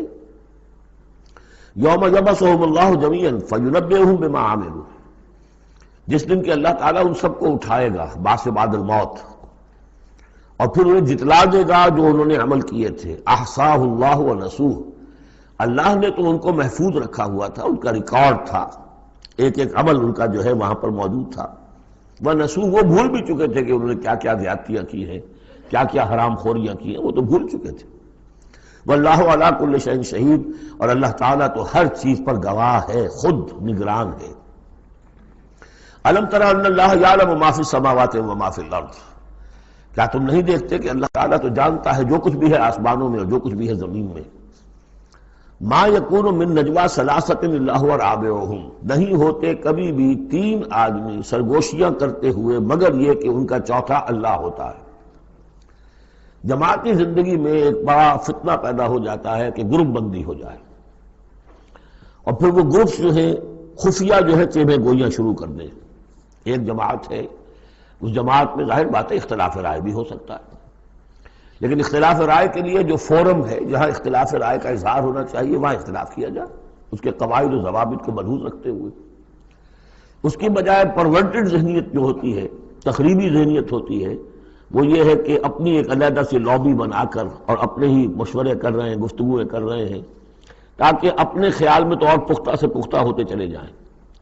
اگر عام ڈائیلاگ ہو تو اس میں تو پورا موقع ہوتا ہے کہ آج آپ کو کوئی خیال آیا ہے لیکن کل آپ کو اس کی غلطی آپ پر واضح ہو جائے، اور جو دوسرا خیال ہے آپ اس کے قائل ہو جائے کہ نہیں وہ بات واقعی میری سمجھ میں نہیں آئی تھی، اب سمجھ میں آ گئی ہے۔ لیکن اگر اس کی بجائے اوپن ڈائلاگ کی بجائے اگر یہ خفیہ سرگوشیاں شروع ہو جائیں تو یہ گویا کہ پھر اس جماعت کے لیے یہ ایک بہت بڑا یوں سمجھیے کہ سم میں قاتل ہے، زہر ہے، مہلک زہر ہے، تو اس کا ذکر ہو رہا ہے۔ ما یکون من نجوا ثلاثۃ، جب کئی علیحدگی میں اور خفیہ مشورے کرتے ہیں تین افراد، الا هو رابعہم، اللہ تعالیٰ ان کے ساتھ موجود ہوتا ہے چوتھا، ولا خمسۃ الا هو سادسہم، نہیں ہوتے کوئی پانچ مگر یہ کہ ہوتا ہے اللہ چھٹا، ولا ادنی من ذلک، ادنا کیا ہوگا، دو ہوں گے ثلاثہ سے نیچے تو ان کے ساتھ تیسرا اللہ ہے، ولا اکثرا، اس سے زائد ہو تب بھی اگر وہ خفیہ میٹنگز ہو رہی ہیں اور خفیہ سرگوشیاں ہو رہی ہیں تو اللہ تو ان کے ساتھ ہے، وہ معہم اینما کانوا، یہ وہی الفاظ آ گئے جو سورہ حدید میں بھی آئے تھے، وہ معکم اینما کنتم، اللہ ہوا معہم اینما کانوا، وہ تو موجود ہوتا ہے ان کے ساتھ جہاں کہیں بھی ہوں، ثم ینبئہم بما عملوا، پھر ان کو بتا دے گا، جتلا دے گا جو کچھ کہ انہوں نے عمل کیا تھا قیامت کے دن۔ ان اللہ بکل شیء علیم، یقینا اللہ ہر چیز کا علم رکھتا ہے۔ الم تر الی الذین نہوا عن النجوی، کیا تم نے دیکھا نہیں کہ وہ لوگ کہ جنہیں منع کیا گیا تھا نجوا سے؟ یہ آیت جو ہے سورہ نساء میں آ چکی ہے، آیت نمبر 114، لا خیر فی کثیر من نجواہم، اب اس سے ثابت ہو گیا کہ یہ سورہ مجادلہ اس کے بعد نازل ہو رہی ہے، اس لیے کہ اس کے بارے میں اشارہ کیا جا رہا ہے کہ ان کو منع کیا گیا تھا نجوا سے۔ ثم یعودون لما نہوا عنہ، پھر بھی وہ اعادہ کر رہے ہیں، دوبارہ اسی شے کا ارتکاب کر رہے ہیں جس سے وہ روکے گئے تھے۔ یہ منافقین تھے کہ جو سرگوشیاں کرتے تھے، علیحدہ جا کر باتیں کرتے تھے، اسکیمیں بناتے تھے، کبھی وہ جن کے ساتھ ان کے دوستانہ تعلقات تھے یہود میں سے ان کے پاس جاتے تھے، کبھی آپس میں میٹنگیں کرتے تھے۔ وَيَتَنَاجَوْنَ بِالْإِثْمِ وَالْعُدْوَانِ وَمَعْصِيَتِ الرَّسُولِ، اور وہ جو سرگوشیاں کرتے ہیں وہ گناہ کے بعد کی کرتے ہیں، زیادتیوں کی کرتے ہیں، اور رسول کی معصیت، رسول کی نافرمانی۔ یہ سورہ نساء جب ہم پڑھ رہے تھے تو میں نے آپ سے عرض کیا تھا، یاد ہوگا کہ منافقین پر بہت شاذ گزرتا تھا کہ ہم رسول کی اطاعت کریں، ہم اللہ کو مانیں گے، اللہ کی کتاب میں جو بات آ جائے گی اس پہ عمل کریں گے، لیکن یہ کیا ضروری ہے، یہ تو ہماری طرح کے ایک انسان ہے۔ پھر ہم سورہ قتال میں دیکھ چکے ہیں کہ انہوں نے از خود ایک مہم جوئی شروع کر دی ہے، کیا ضرورت تھی، یہ چھیڑ چھاڑ کیوں کی قریش کے ساتھ، کیوں جنگوں کا سلسلہ شروع کیا، جس کے لیے کہ یہ مصیبت جو ہے بڑھتی چلی گئی۔ لہذا ان کے اوپر جو شاق گزر رہا تھا وہ تھا رسول کی اطاعت ومعصیت الرسول، رسول کی نافرمانی۔ وَإِذَا جَاءُوكَ حَيَّوْكَ بِمَا لَمْ يُحَيِّكَ بِهِ اللَّهُ، اور جب وہ آپ کے پاس آتے ہیں تو آپ کو دعا وہ دیتے ہیں کہ جو اللہ نے آپ کو نہیں دی ہے۔ یہ ہم پڑھ چکے ہیں، سورہ نساء ہی میں یہ مضمون آیا تھا، تحیہ، عربوں کے ہاں سب سے بڑی دعا یہ تھی کہ حیاک اللہ، حیاتی ہوئے، اللہ تعالیٰ تمہاری زندگی دراز کرے، طویل کرے، اچھی زندگی دے۔ تو اس طرح کی بات ہے، لیکن وہ جب آتے تھے اس کے بعد اسلام میں اب جو گریٹنگز ہیں وہ السلام علیکم، لیکن وہ جب آتے تھے تو السلام علیکم السلام علیکم، سام کے معنی موت ہے، اے نبی آپ پر موت پڑے، اے مسلمانوں تم پر موت پڑے۔ لہذا وَإِذَا جَاءُوكَ حَيَّوْكَ بِمَا لَمْ يُحَيِّكَ بِهِ اللَّهُ وَيَقُولُونَ فِي أَنفُسِهِمْ، اب دیکھیے یہ نفسیاتی بات ہے، دل ہی دل میں وہ کہتے تھے پھر لولا يعذبنا الله بما نقول، اللہ ہمیں عذاب کیوں نہیں دے رہا ہمارے اس کہنے پر۔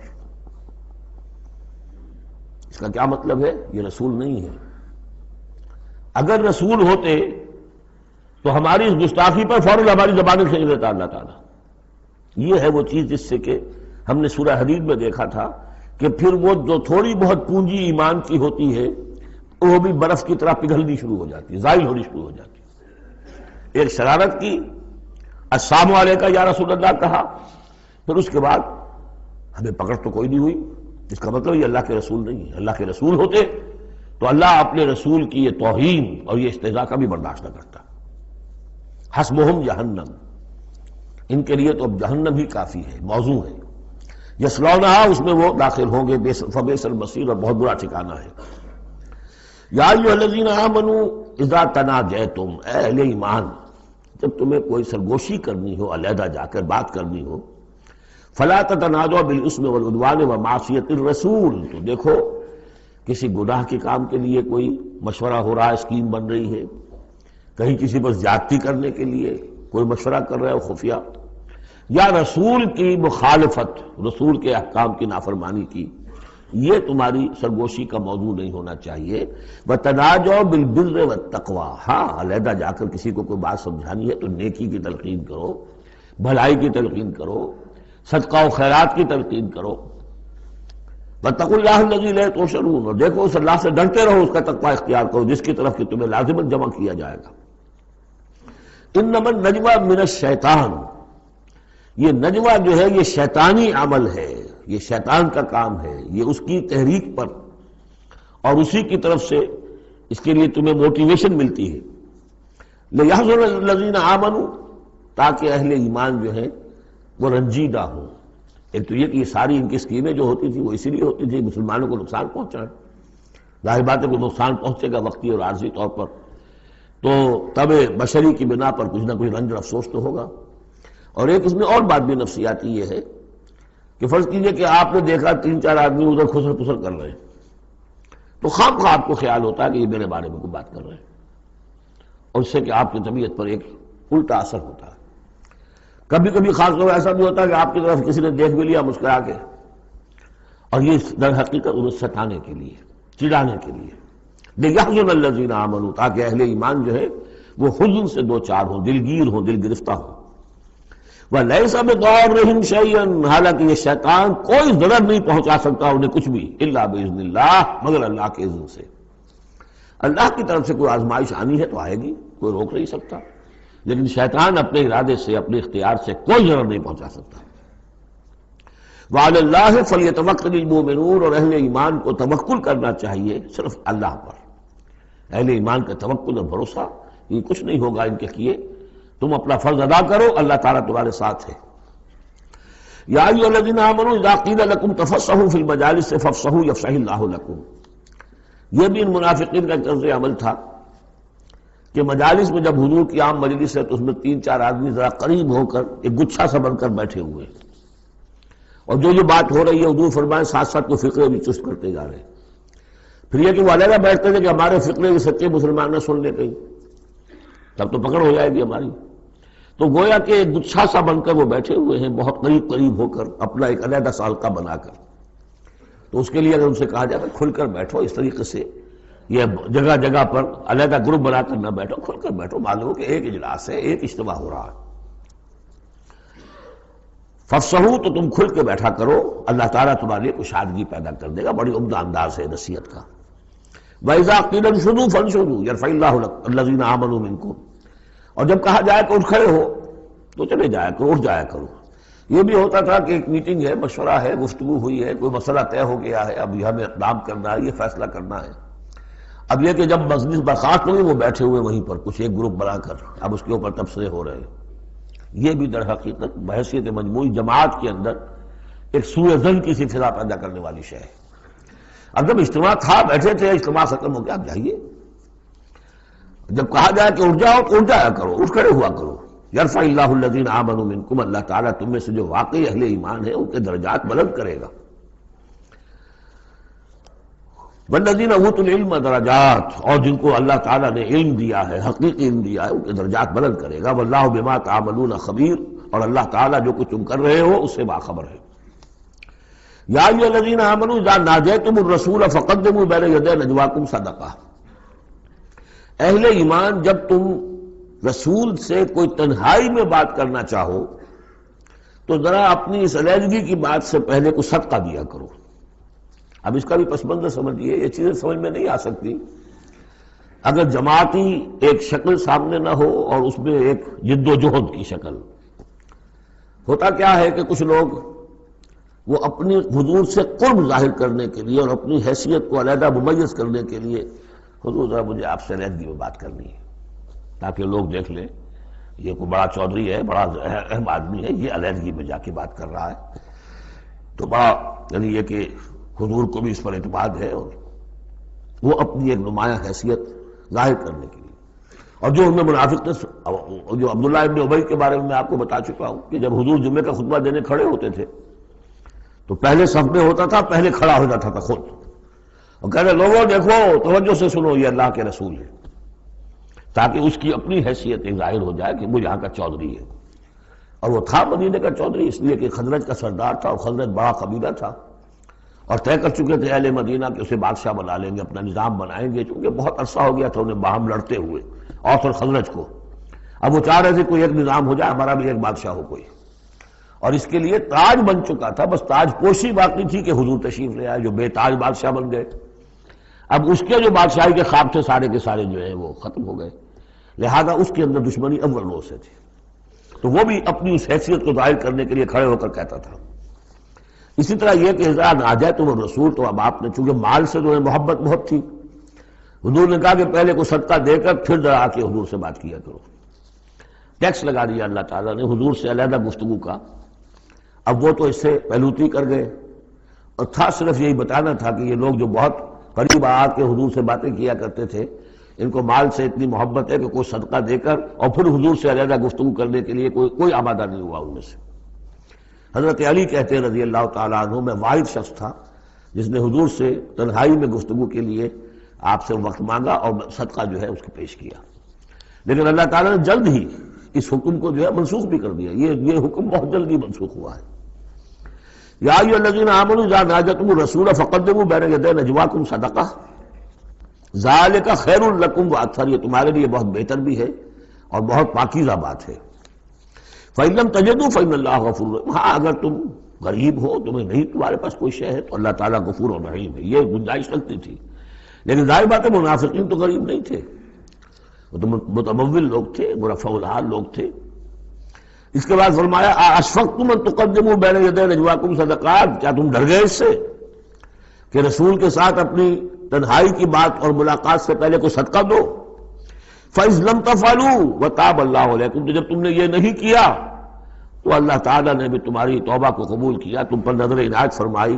فَأَقِیمُوا الصَّلَاةَ وَآتُوا الزَّکَاةَ وَأَطِیعُوا اللَّهَ وَرَسُولَهُ، تو بس ٹھیک ہے نماز قائم رکھو، زکوٰۃ ادا کرو، اور اللہ اور اس کے رسول کی اطاعت کرتے رہو۔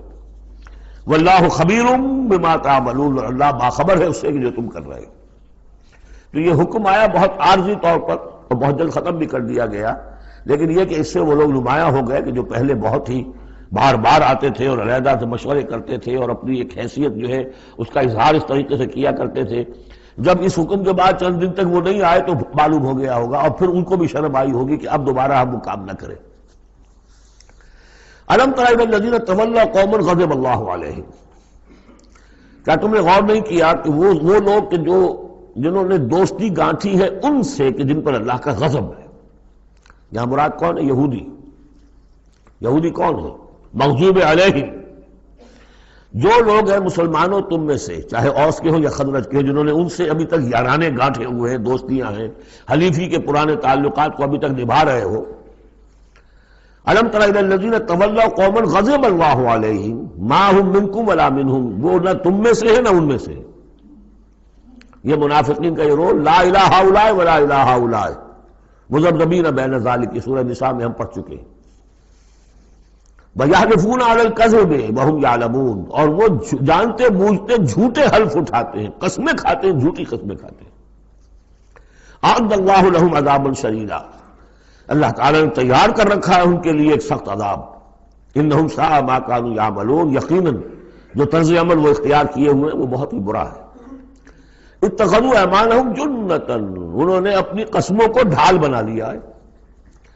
جہاں کسی بات پر گرفت ہوئی، خدا کی قسم، اللہ گواہ ہے یہ معاملہ یوں نہیں تھا، یوں تھا۔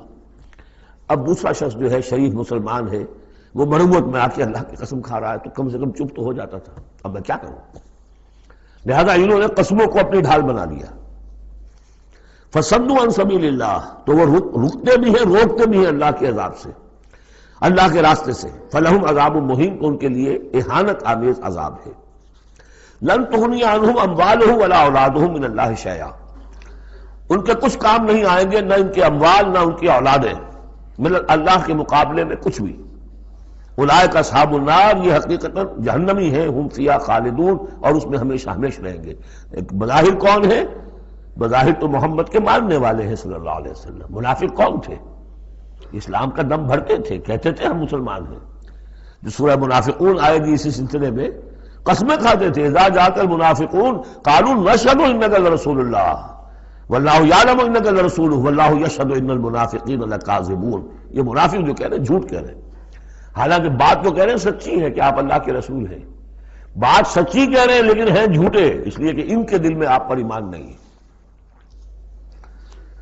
یوم یبعثہم اللہ جمیعا، جس دن کہ اللہ تعالیٰ ان سب کو اٹھائے گا، فَيَحْلِفُونَ لَهُ كَمَا يَحْلِفُونَ لَكُمْ، تو وہ اللہ کے سامنے بھی اسی طرح کی جھوٹی قسمیں کھائیں گے جیسے کہ آج تمہارے سامنے کھا رہے ہیں. یعنی یہ کہ ان کی عادت جھوٹی قسمیں کھانے کی اتنی پختہ ہو جائے گی کہ تمہارے سامنے جس طرح کی جھوٹی قسمیں کھاتے ہیں ایسی جھوٹی قسمیں اللہ کے سامنے کھائیں گے، وہاں بھی جا کر یہ چوکنے والے نہیں. یحلفون لکم، جیسے تمہارے یہ قسمیں کھاتے ہیں، یحسبون انہم علی شیء، سمجھیں گے کہ ہم ہیں کسی نہ کسی بات پر، ہماری بھی کوئی حیثیت ہے، بہرحال ہم نے بھی کچھ نہ کچھ تو کام کیا تھا، ہم نے نمازیں پڑھی تھی، ہم نے روزے رکھے تھے، ہم نے آخر ایک وقت میں ہم اسلام قبول کیا تھا ہم نے. وَيَحْسَبُونَ أَنَّهُمْ عَلَىٰ شَيْءٍ أَلَا إِنَّهُمْ هُمُ الْكَاذِبُونَ. آگاہ ہو جاؤ کہ وہ حقیقت میں جھوٹے ہیں. استحوذ علیہم الشیطان، شیطان نے ان کو اپنے قابو میں کر لیا ہے، شیطان نے قابو پا لیا ہے ان پر. فَأَنسَاهُمْ ذِكْرَ اللَّهِ، اور انہیں غافل کر دیا ہے، بھلا دیا ہے انہیں اللہ کی یاد. اولئک حزب الشیطان، جان لو کہ یہ ہے شیطان کی پارٹی. یعنی شیطان کی پارٹی جو ہے ایک تو وہ ہے کہ جو کھلم کھلا سامنے سے وار کرنے والے ہیں، مشرکین مکہ تھے، کھلم کھلا جو بھی کر رہے تھے حضور کے خلاف، کھلم کھلا اقدام تھا ان کا. انہوں نے اپنی گردنیں کٹوائی اپنے باطل معبودوں کے لیے، اپنے دین کے لیے، اپنے جو بھی ان کے توہمات تھے ان کے لیے. ایک یہ تھے یہودی، اور تیسرے تھے جو مسلمانوں کے اندر یہ ففتھ کالمسٹ عنصر جو تھا کہ جو منافقین پر مشتمل تھا. ان کا اور معاملہ کھل کر آئے گا مزید اگلی صورت میں سورہ حشر میں. یہ وہ لوگ ہیں جو مسلمانوں کے اندر ہوتے ہوئے حزب الشیطان کے اصل میں رکن تھے. اولئک حزب الشیطان الا ان حزب الشیطان هم الخاسرون. آگاہ ہو جاؤ کہ یہ شیطان کی پارٹی والے جو ہیں حقیقت میں یہی ہوں گے خسارے میں، یہی رہیں گے گھاٹے میں، یہی ہوں گے تباہ و برباد. اب یہ سائملٹینیس کنٹراسٹ ہے. جب حزب الشیطان کی یہ کارروائیاں اور ان کے یہ مختلف علامتیں بیان کر دی گئیں تو حزب اللہ کا ذکر ہو رہا ہے. ان الذین یحادون اللہ ورسولہ اولئک فی الاذلین. ابھی انہی کا ذکر جاری ہے. یقیناً وہ لوگ جو مخالفت کر رہے ہیں اور ایڑی چوٹی کا زور لگا رہے ہیں، یحادون اللہ ورسولہ اولئک فی الاذلین، یہ لوگ ہوں گے جو سب سے زیادہ ذلیل ہو کر رہیں گے، سب سے زیادہ ذلیل، اذل. اور سمجھ لیجئے کہ یہی بات سورہ نساء میں ہے، ان المنافقین فی الدرک الاسفل من النار. یقیناً منافقین جو ہے وہ آگ کے سب سے نچلے طبقے میں ہوں گے. اب وہ مضمون آ گیا ہے جو اس سے پہلے سورہ صافات میں بھی آ چکا ہے، اور بہت اہم ہے یہ مضمون. اور اہم مضامین میں نے کئی مرتبہ عرض کیا قرآن مجید میں کم سے کم 2 جگہ ضرور ہوتے ہیں. کتب اللہ لأغلبن انا ورسلی، اللہ نے طے کر دیا ہے، لکھ دیا ہے، میں لازماً، میں اور میرے رسول غالب آئیں گے. سورہ صافات میں ہم پڑھ چکے ہیں، وَلَقَدْ سَبَقَتْ كَلِمَتُنَا لِعِبَادِنَا الْمُرْسَلِينَ إِنَّهُمْ لَهُمُ الْمَنْصُورُونَ وَإِنَّ جُنْدَنَا لَهُمُ الْغَالِبُونَ. یہ بات تو ہماری طرف سے پہلے ہی سے طے شدہ ہے کہ جنہیں بھی ہم رسول بنا کر بھیجیں گے ان کے بارے میں ہمارا یہ قانون ہے، اٹل ہے. وَلَقَدْ سَبَقَتْ كَلِمَتُنَا لِعِبَادِنَا الْمُرْسَلِينَ إِنَّهُمْ لَهُمُ الْمَنْصُورُونَ، کہ یقیناً ان کی مدد کی جائے گی. وَإِنَّ جُنْدَنَا لَهُمُ الْغَالِبُونَ، وہ تو ہمارا لشکر ہے، حزب اللہ ہے، ہماری پارٹی ہے. رسول اور اس کے ساتھی وہ تو ہماری پارٹی ہے، ہمارا لشکر لازماً غالب آئے گا. یہاں بھی فرمایا ان الذین یحادون اللہ ورسولہ اولئک فی الاذلین، وہ تو نہایت ذلیل ہوں گے. کتب اللہ لأغلبن انا ورسلی، اللہ نے لکھ دیا کہ میں اور میرے رسول غالب آ کر رہیں گے. ان اللہ قوی عزیز، بے شک اللہ تعالیٰ زبردست ہے، زور آور ہے. اب اس میں جو لٹمس ٹیسٹ آ رہا ہے حزب اللہ میں ہے کون، اس میں جو سب سے بڑی بات ہے وہ یہ کہ اپنے سابقہ رشتوں کو، چاہے وہ باپ ہو، بیٹا ہو، بھائی ہو، حلیف ہو، دوست ہو، اگر وہ ایمان نہیں لایا اور آپ کے ایمان کی تلوار نے آپ کے اور اس کے درمیان کے رشتے کو کاٹ دیا، تب تو آپ حزب اللہ میں ہیں، اور اگر وہ رشتہ جو ہے لگا رہا آپ کے ساتھ تو آپ حزب اللہ میں نہیں ہیں۔ لٹمس ٹیسٹ یہ ہے، یکسو ہوگا۔ لا تجد قوما یؤمنون باللہ والیوم الآخر یوادون من حاد اللہ ورسولہ، تم نہیں پاؤ گے ان لوگوں کو جو حقیقتاً ایمان رکھتے ہوں اللہ پر اور یوم آخر پر کہ وہ محبت کر رہے ہیں ان سے جو مخالفت کرتے ہیں اللہ کی اور اس کے رسول کی۔ سیدھی سی بات ہے۔ ایک وہ کفار ہیں جو انرٹ ہوں، پیسو ہوں، آپ کے خلاف کوئی اقدام نہ کر رہے ہوں، اسلام کے خلاف ان کا معاملہ علیحدہ ہو جائے گا، یہ سورہ ممتحنہ میں آئے گا۔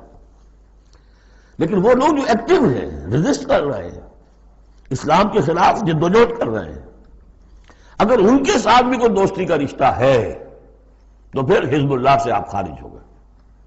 لا تجد قوما یؤمنون باللہ والیوم الآخر یوادون من حاد اللہ ورسولہ، نہیں پاؤ گے تم کسی بھی شخص کو جو ایمان رکھتا ہو اللہ پر اور یوم آخر پر کہ وہ محبت کی پیگیں بڑھا رہا ہو ان سے کہ جن کی مخالفت ہے اللہ سے اور اس کے رسول سے۔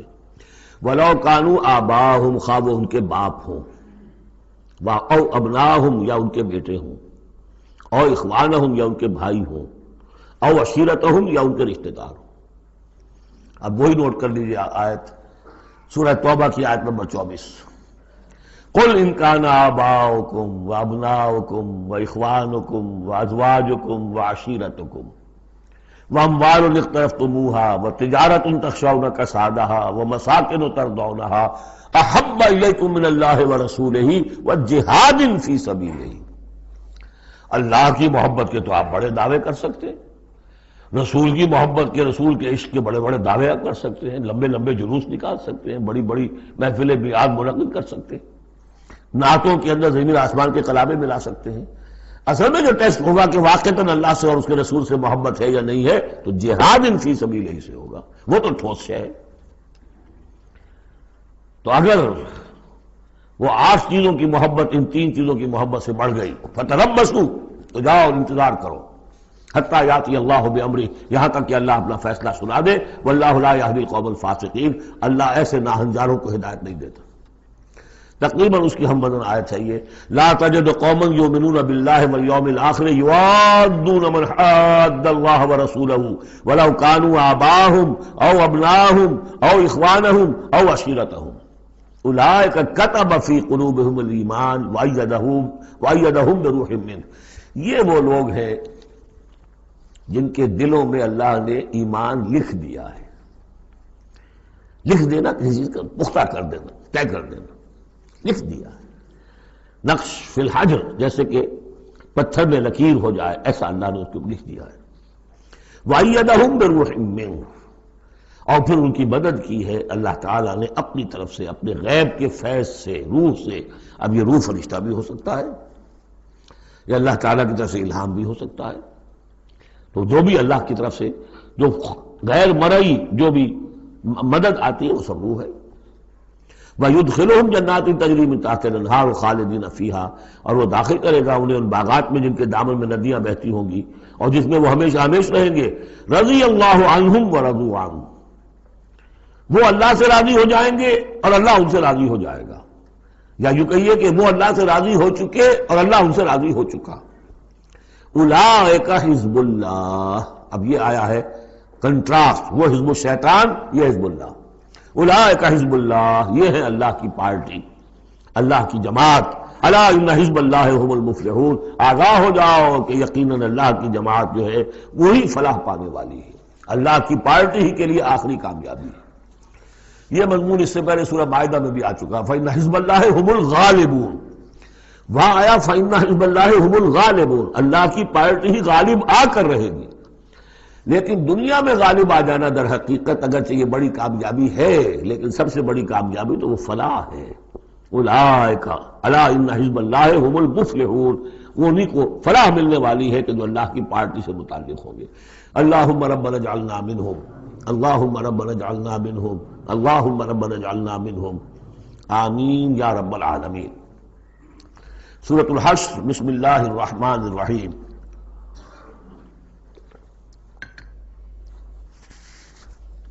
سبح للہ ما فی السماوات وما فی الارض، سورہ حدید اس سے ایک لفظ میں بڑھ گیا صرف، وہاں تھا سبح للہ ما فی السماوات والارض، یہاں ما فی کا اضافہ، تسبیح کرتی ہے اللہ کی ہر وہ شے جو آسمانوں میں ہے اور ہر وہ شے جو زمین میں ہے، گویا کہ ایمفیسس بڑھ گیا۔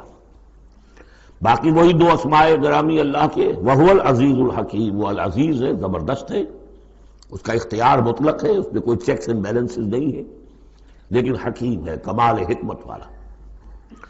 هو الذی اخرج الذین کفروا من اہل الکتاب من دیارہم لاول الحشر، اس میں اب یہ غزوہ بنی نذیر کا ذکر ہو رہا ہے۔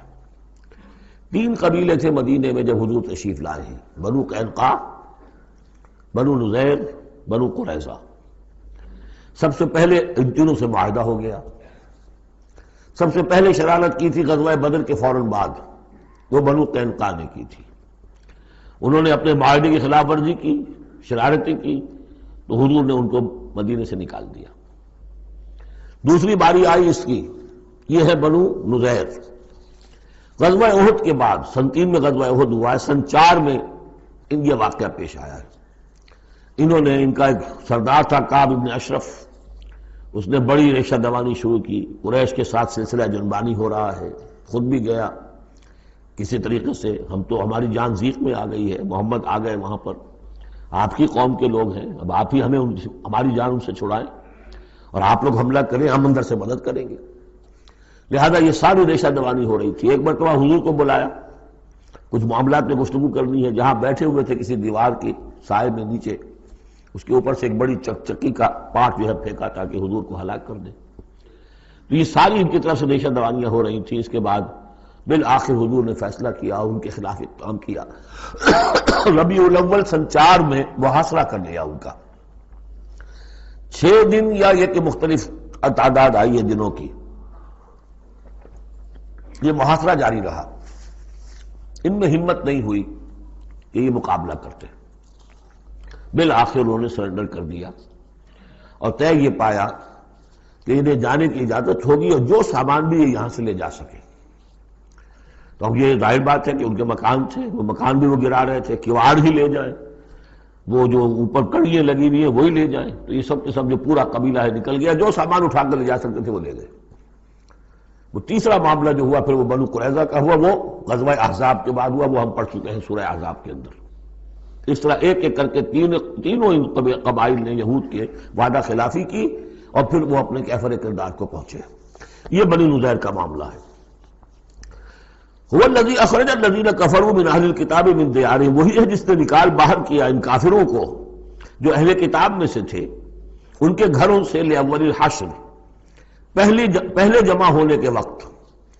یعنی مسلمان بھی سمجھتے تھے کہ اتنی آسانی سے نہیں ہوگا معاملہ، جنگ ہوگی، یہ سامنے آئیں گے، میدان میں آئیں گے، جنگ ہوگی، خونریزی ہوگی۔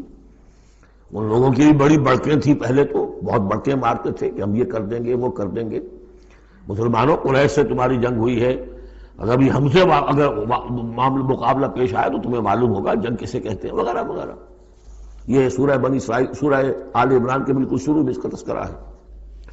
لیکن یہ کہ اول الحشر، یا تو اس کا مطلب یہ ہے کہ پہلی ہی مرتبہ جمع ہوئے ہیں مسلمانوں نے، آ کے محاصرہ کیا اور ہتھیار رکھ دیے، یا اس سے مراد یہ ہے کہ پہلی مرتبہ تو یہ یہاں سے اب نکالے جا رہے ہیں، پھر ایک وقت آئے گا کہ یہ خیبر سے بھی کھڑے جائیں گے۔ حضرت عمر کے زمانے میں تو جزیرہ نما عرب کو خالی کرا دیا گیا عیسائیوں سے اور یہودیوں سے۔ پھر ایک اور حشر ہونے والا ہے، وہ قیامت کا حشر ہے۔ تو اول الحشر یہ ہے جو ہوا ہے، ان کے ساتھ پیش آیا۔ ما ظننتم ان یخرجوا، مسلمانوں تمہارا بھی گمان یہ نہیں تھا کہ وہ نکل جائیں گے اتنی آسانی سے۔ وظنوا، اور ان کا بھی یہ یقین تھا، انہم مانعتہم حصونہم، کہ ان کے جو قلعے ہیں وہ انہیں بچا لیں گے، ان کی حفاظت کریں گے، من اللہ، اللہ سے۔ فَأَتَاهُمُ اللَّهُ مِنْ حَيْثُ لَمْ يَحْتَسِبُوا، تو اللہ نے تو ان پر حملہ کیا وہاں سے جہاں سے انہیں گمان ہی نہیں تھا، یعنی ان کے دلوں میں روب ڈال دیا۔ باہر سے کچھ کرنے کی ضرورت نہیں اللہ کو، اللہ نے ان کے دلوں میں خوف پیدا کر دیا۔ وَقَذَفَ فِي قُلُوبِهِمُ الرُّعْبَ، ان کے دلوں میں اللہ تعالیٰ نے روب جو ہے وہ ڈال دیا۔ یخربون بیوتہم، دیکھ لو وہ خود اپنے گھر جو ہیں ان کی تخریب کر رہے ہیں، توڑ رہے ہیں، کوئی کیواڑ نکالنے کو، کچھ کھڑکی نکالنے کو، کوئی چوکٹ نکالنے کو، کوئی اور اوپر کے جو ہے کڑیاں اور شتیر لے جانے کے لیے۔ یخربون بیوتہم بایدیہم، اپنے ہاتھوں سے بھی تخریب ہو رہی ہے، وایدی المومنین، اور اہل ایمان کے ہاتھوں سے بھی۔ فاعتبروا یا اولی الابصار، تو اے آنکھوں والو عبرت حاصل کرو۔ یہ گویا کہ سنایا جا رہا ہے بنو قریظہ کو بھی، جب تم رہ گئے ہو ایک رہ گیا، عبرت حاصل کرو۔ وَلَوْلَا أَن كَتَبَ اللَّهُ عَلَيْهِمُ الْجَلَاءَ، اگر اللہ تعالیٰ نے پہلے سے یہ لکھ نہ دیا ہوتا کہ ان کو جلا وطن کیا جائے گا، لَعَذَّبَهُمْ فِي الدُّنْيَا، تو انہیں اور سخت عذاب دیتا دنیا کی زندگی میں، وَلَهُمْ فِي الْآخِرَةِ عَذَابُ النَّارِ، اور آخرت میں تو ان کے لیے آگ کا عذاب ہے ہی۔ ذَلِكَ بِأَنَّهُمْ شَاقُّوا اللَّهَ وَرَسُولَهُ، یہ اس لیے کہ انہوں نے اللہ اور اس کے رسول سے مخالفت کی، زدم زدہ کی۔ وَمَن يُشَاقِّ اللَّهَ فَإِنَّ اللَّهَ شَدِيدُ الْعِقَابِ، اور جو اللہ کے ساتھ، تو اس کے ساتھ زدم زدہ کرے، اللہ کے ساتھ اللہ کی مخالفت پر کمر کس لے، تو تم سمجھ لو کہ اللہ تعالیٰ تو پھر سزا دینے میں بہت سخت ہے۔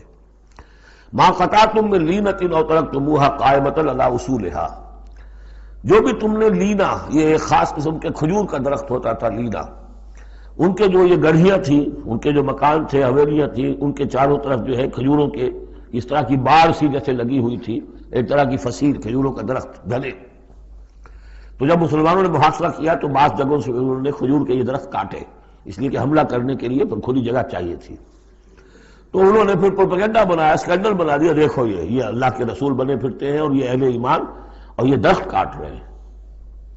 تو یہاں اللہ تعالیٰ نے اہل ایمان کے اس اقدام کی طرف اس کا جواز عطا فرمایا ہے کہ یہ تم نے صحیح کیا، تو غلط کام نہیں کیا۔ مَا قَطَعْتُم مِّن لِینَةٍ أَوْ تَرَكْتُمُوهَا، تم نے جو بھی وہ کھجور کے درخت کاٹے یا جو بھی تم نے چھوڑ دیے انہیں، قائمۃ علی اصولها، جو اپنی جڑوں پر کھڑے ہوئے ہیں اب بھی، فبإذن اللہ، یہ سب اللہ کے اذن سے ہوا ہے۔ یعنی اللہ کے رسول صلی اللہ علیہ وسلم نے اگر نہیں روکا ہے تو ان کا نہ روکنا گویا کہ اللہ کی طرف سے اس کی ایک منظوری اور اس کی طرف سے اللہ تعالیٰ کی طرف سے امپلائڈ جو ہے اس کی سینکشن ہے۔ مَا قَطَعْتُم مِّن لِینَةٍ أَوْ تَرَكْتُمُوهَا قَائِمَةً عَلَىٰ أُصُولِهَا فَبِإِذْنِ اللَّهِ وَلِيُخْزِيَ الْفَاسِقِينَ، اور یہ اس لیے تھا تاکہ فاسقوں کو اللہ تعالیٰ رسوا کرے اور ذلیل و خوار کرے۔ اب اس سورہ مبارکہ کا یہ ایک اہم ترین مضمون آ رہا ہے، اور وہ ہے فے کا مال۔ مال غنیمت، جب جنگ ہو اور جنگ کے نتیجے میں جو بھی مال ملے وہ مال غنیمت ہے، اس کا حکم سورہ انفال میں آ چکا۔ خمس جو ہے 5واں حصہ اللہ اور اس کے رسول کے لیے اور رسول کے قرابت داروں کے لیے اور مسکینوں کے لیے اور وابن السبیل اور مسافر کے لیے، 4 حصے تقسیم ہو جائیں گے مجاہدین کے مابین جنہوں نے جنگ میں حصہ لیا، اور ان میں سے جو سواری والے ہوں گے دوہرا حصہ، اور جو پیدل ہوں گے انہیں اکیلا۔ یہاں ذکر ہو رہا ہے کہ جنگ کی نوبت نہیں آئی، لہذا یہ مال فے ہے، یہ غنیمت نہیں ہے، یہ مال فے ہے، اور یہ کل کا کل اللہ اور اس کے رسول کا ہے۔ گویا کہ اس میں کسی کو بھی مسلمان کو کوئی حصہ نہیں ملے گا سوائے اس کے کہ جو اللہ کا رسول کسی کو، فقیر کو، غریب کو، مسکین کو دینا چاہے، وہ الگ بات ہے۔ وما افاء اللہ علی رسولہ، اور جو مال کے ہاتھ لگا دیا ہے اللہ نے اپنے رسول کے، منہم، ان سے، یعنی بنو نذیر سے، فما اوجفتم علیہ من خیر ولا رکاب، تو دیکھو اے مسلمانوں، تم نے ان پر نہیں دوڑائے نہ اپنے گھوڑے نہ اونٹ، ولیکن اللہ یسلط رسلہ علی من یشاء، یہ تو اللہ کی حکمت ہے، مشیت ہے، اس کی قدرت ہے، اللہ تعالیٰ مسلط کر دیتا ہے اپنے رسولوں کو جس پر چاہتا ہے۔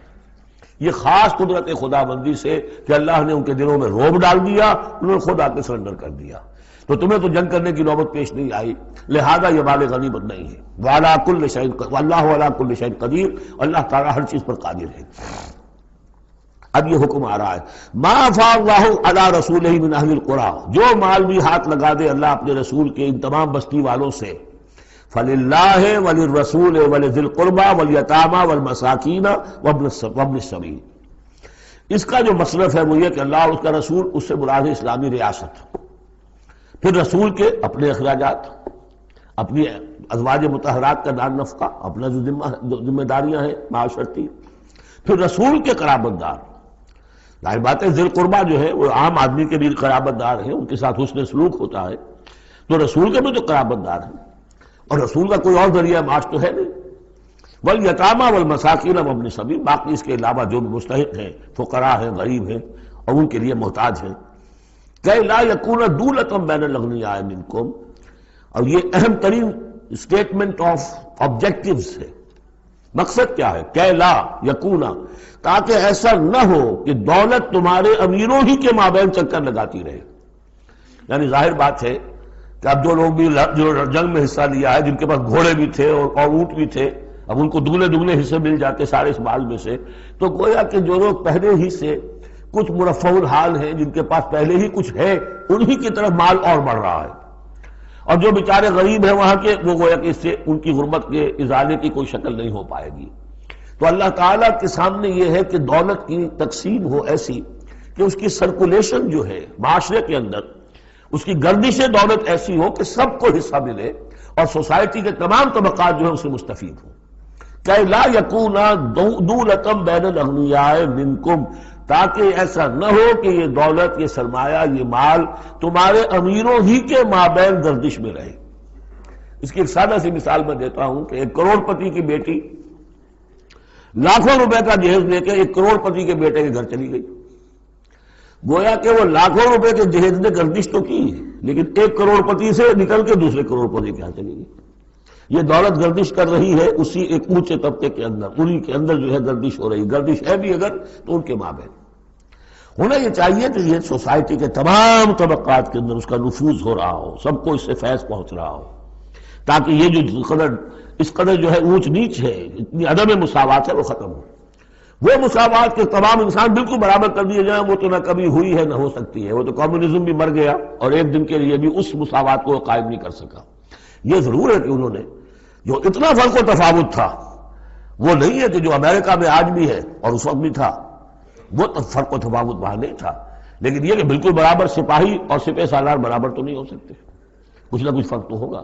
لیکن یہ کہ ایسا نہ ہو کہ معاشرے کے ایک طبقے میں ایک طرف تو احتیاج ہی احتیاج بڑھتی چلی جائے، بھوک ہو، احتیاج ہو، جس کے لیے کہ یہاں تک فرمایا حضور نے کاد الفقر ان یکون کفرا، فقر جو ہے احتیاج وہ انسان کو کفر تک پہنچا دیتی ہے. اور حضرت شاہ ولی اللہ دہلوی رحمۃ اللہ علیہ نے، وہ میں سمجھتا ہوں کہ اس دور جدید میں جو بھی معاشی مسائل کی پیچیدگیاں پیدا ہونے والی تھی، اس کا بڑا گہرا فہم جو تھا سب سے پہلے جس عالم دین کو ہوا ہے وہ شاہ ولی اللہ دہلوی ہے.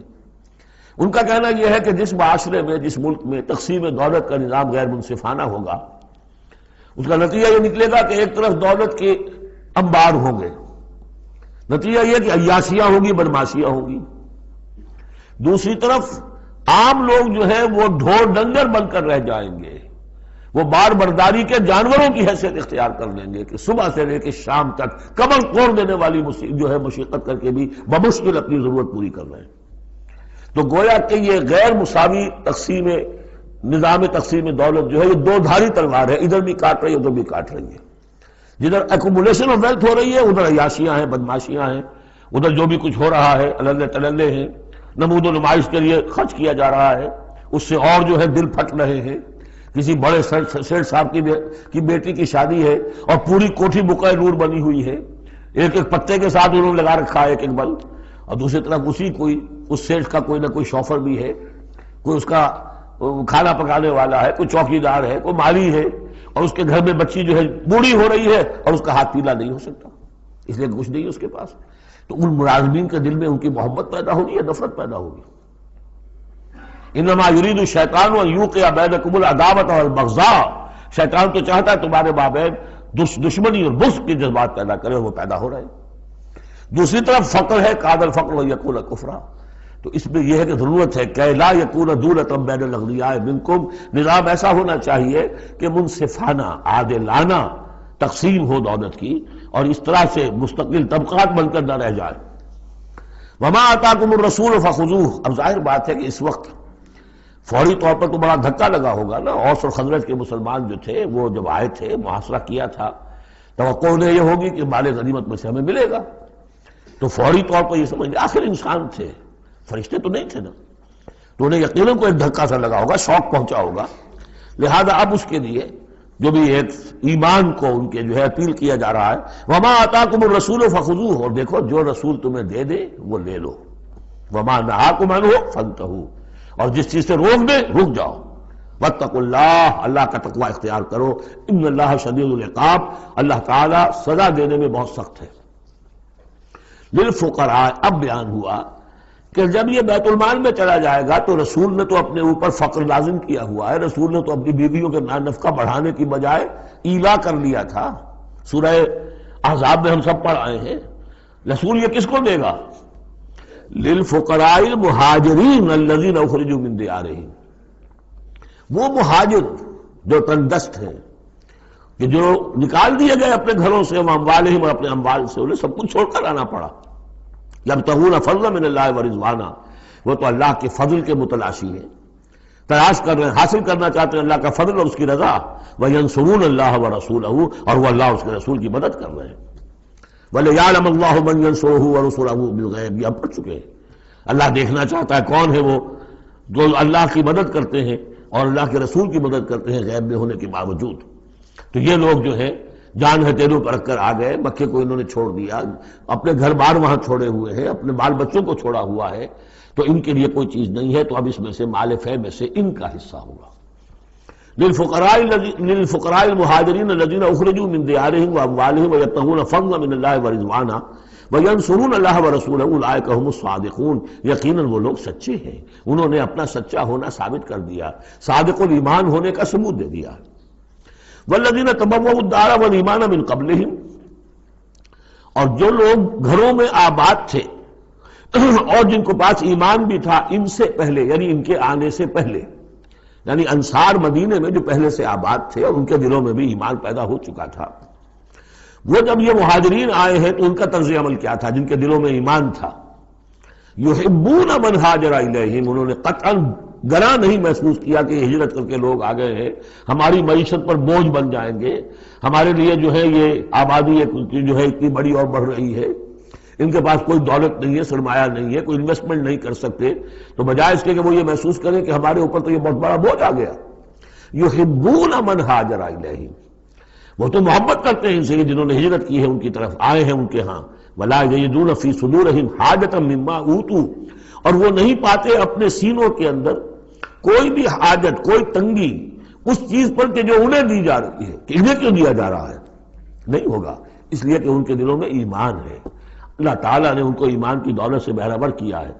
یہ جیسا کہ میں نے عرض کیا کہ انصار میں سے جن حضرات کو توقع تھی کہ اب یہ سارا مال و اسباب جو چھوڑ کر گئے ہیں بنو نذیر، اس میں سے ہمیں بھی حصہ ملے گا، اور جب یہ طے ہو گیا کہ یہ سارا مال فے ہے، یہ مال غنیمت ہے ہی نہیں، تو آخر فوری طور پر تو ایک دھکا سا لگا ہوگا۔ یہ ساری آیات در حقیقت ان کی تشفی کے لیے، تسکین کے لیے، ان کے جذبہ ایمان کو اپیل کرتے ہوئے اللہ اور اس کے رسول کے حوالے سے بات کی جا رہی ہے، اور جو بھی ان کے اندر ایمان تھا در حقیقت اس کا اعتراف کرتے ہوئے کہ والذین تبوؤا الدار والایمان من قبلہم یحبون من ہاجر الیہم، وہ تو محبت کرتے ہیں ان لوگوں سے جو ہجرت کر کے ان کے ہاں آ گئے ہیں، ولا یجدون فی صدورہم حاجۃ مما اوتوا، اور انہیں ہرگز کوئی تنگی محسوس نہیں ہوتی اس معاملے پر کہ جو انہیں دیا جا رہا ہے مہاجرین کو، وَيُؤْثِرُونَ عَلَىٰ أَنفُسِهِمْ وَلَوْ كَانَ بِهِمْ خَصَاصَةٌ، اور وہ تو اپنے اوپر ترجیح دیتے ہیں دوسروں کو، خواہ ان کے اپنے اوپر تنگی ہو، یعنی انصار بھی سب کے سب جو ہے وہ دولت مند تو نہیں تھے، ان میں بھی غریب بھی تھے، لیکن یہ کہ چاہے وہ خود تنگدست ہو، لیکن یہ کہ وہ دوسروں کو ترجیح دیتے ہیں، انہوں نے اپنے مہاجر بھائیوں کے لیے ایثار کیا ہے، قربانی کی ہے۔ ایثار جو ہے اس کے معنی ہوتی ہے ترجیح کرنا، کسی کو مقدم رکھنا۔ یؤثرون علی انفسہم ولو کان بہم خصاصہ، اپنے اوپر ان کو ترجیح دے رہے ہیں اگرچہ ان کے اپنے ہاں بھی تنگ دستی ہے، خواہ ہو ان کے ہاں تنگ دستی۔ ومن یوق شح نفسہ فاولئک هم المفلحون، اور یقیناً جو کوئی بھی بچا لیا گیا اپنے جی کے لالچ سے وہ وہی ہے کہ جو فلاح پانے والے ہیں۔ یہ ترغیب و تشویق ہے انصار کے لیے کہ جن کو گویا کہ اس مال فے سے، ان آیات کی روح سے بالکل محروم قرار دے دیا گیا، الا یہ کہ ان کے ہاں جو یتامہ ہو، مساکین ہو، ان کے لیے تو ظاہر بات ہے کہ وہ حصہ موجود ہے۔ اب جو آیت آ رہی ہے اس حصے کی، وہ یہ بہت عظیم آیت اس پہلو سے ہے کہ اسی سے استدلال کیا حضرت عمر نے رضی اللہ تعالیٰ عنہ ہماری تاریخ کے ایک بہت اہم موقع پر، جبکہ خاصا اختلاف بھی اس میں پیدا ہو گیا تھا۔ پہلے وہ موقع سمجھ لیجئے جب حضرت عمر کے دور خلافت میں عراق فتح ہو گیا، شام فتح ہو گیا، ایران فتح ہو گیا، مصر فتح ہو گیا، تو فرٹائل کریسنٹ کہلاتا ہے مڈل ایسٹ کا، بہت زرخیز علاقہ، درمیان میں تو اگرچہ عراق کے اور شام کے ایک بڑا صحرا ہے، لیکن ایک کریسنٹ پاتا ہے، بہت فرٹائل ایریا۔ اب یہ جو مجاہدین تھے، صحابہ کرام کتنے تھے؟ چند ہزار۔ ان کی طرف سے مطالبہ ہوا کہ یہ ساری زمینیں یہ مال غنیمت ہے، 1/5 رکھیے بیت المال کے لیے، 4/5 ہمارے اندر تقسیم کر دی۔ اگر ایسا ہو جاتا تو تاریخ انسانی کی عظیم ترین جاگیرداری پیدا ہو جاتی، پورا ملک تقسیم ہو جاتا چند ہزار صحابہ کے اندر۔ اس سے بھی آگے بڑھ کر اس میں امپلائڈ یہ بھی تھا کہ ان ملکوں کی تمام آبادی ہماری غلام ہے، تقسیم کر دیجئے انہیں۔ مال غنیمت میں جو غلام آتے تھے وہ تقسیم ہوتے تھے کہ نہیں؟ لونڈیاں آتی تھی تو تقسیم ہوتی تھی کہ نہیں؟ یہ اتنا بڑا مسئلہ تھا، حضرت عمر رضی اللہ تعالیٰ عنہ نے اس پر غور کیا، اور ان کی رائے یہ ہوئی کہ یہ جو مال ہے یہ مال فے شمار ہوگا، مال غنیمت نہیں۔ مال غنیمت صرف وہ ہوگا جو کسی جنگ میں مارکے کے عین مقام پر جو چیز ملے گی، جو تلواریں دشمن کے ہاتھ سے آپ کے ہاتھ لگ گئیں، زرہیں ہیں اور سامان ہے، یا بھیڑیں بکریاں ہیں، ان کے بھی تو راشن ساتھ ہوتے تھے کہ نہیں، گھوڑے ہیں، اونٹ ہیں، یا وہاں جو پی او ڈبلیوز ہوں گے جو وہاں گرفتار ہوں گے، جو لڑنے والے، یا عورتیں اگر وہاں ساتھ ہوں گی وہ کنیزیں بنائی جائیں گی، تو جو محاذ جنگ پر جو مال آئے گا وہ تو غنیمت ہے۔ لیکن پورا ملک، اب جنگ تو ایک ہوئی ہے، نہاوند کی جنگ ہوئی ہے یا فلاں کسی اور کی جنگ ہوئی ہے، تو اس کے نتیجے میں تو پورا کا پورا ملک جو ہے کسی کے قبضے میں آ گیا۔ ساری حکومت جو تھی ابراہیم لودھی کی، پانی پت کی جنگ کے اندر وہ ہارا، اور ساری حکومت جو ہے وہ اب بابر کی ہو گئی۔ تو اگر اس طرح کا کوئی معاملہ اس وقت سمجھا جاتا تو اب سارے کے سارے لوگ غلام اور ان کی عورتیں کنیزیں، جو چاہے کریں۔ اب اس پر جب حضرت عمر کی یہ رائے ہوئی، اور اس کے لیے دلیل یہ لائے تھے کہ انہوں نے فرمایا کہ یہ جو فے کا حکم چلا آ رہا ہے، اس میں ایک تو فرمایا گیا ما افاء اللہ علی رسولہ من اہل القری فللہ وللرسول ولذی القربی والیتامى والمساکین وابن السبیل۔ اگلی آیت میں فرمایا للفقراء المہاجرین الذین اخرجوا من دیارہم واموالہم۔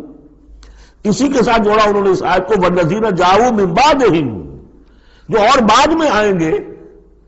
اب یہ ظاہر بات ہے کہ یہ آج تو جتنے چند ہزار مسلمان تھے انہوں نے فتح کر لیا، اب اتنی بڑی امت ہے جو مسلمان بعد میں آئیں گے، اس کا مطلب ان کا تو کوئی حصہ رہا ہی نہیں۔ یہ بیت المال کے حصہ کی ملکیت قرار پائیں گی ساری زمینیں، تاکہ یہ امت مسلمہ کی ایک کلیکٹیو ملکیت ہو، collective ownership of the whole Muslim امہ، تاکہ اس سے جو بیت المال کے اندر خراج آئے گا، اس خراج سے تمام مسلمانوں کی بہبود، اور یہ کہ اللہ کے دین کی آگے نشر و اشاعت، اس کا ایک مکمل نظام، اور جو ہماری حدیں ہیں وہ سرحدوں کے اوپر جو ہے فوجی پہرا، اس کے لیے باقاعدہ فوج رکھنا، اس کے لیے مسلسل جو ہے آمدنی چاہیے، اس سب کے لیے حضرت عمر نے کہا کہ یہ مال فے قرار پائے گا ان لوگوں کے اس آیت کی روح سے، کہ اس میں حق صرف انہی کا نہیں ہے کہ جو اس وقت ہیں، والذین جاؤوا من بعدہم، وہ جو لوگ ان کے بعد آئیں گے ان کا بھی اس کے اندر حق ہے۔ اس آیت سے انہوں نے استدلال کیا رضی اللہ تعالی عنہ۔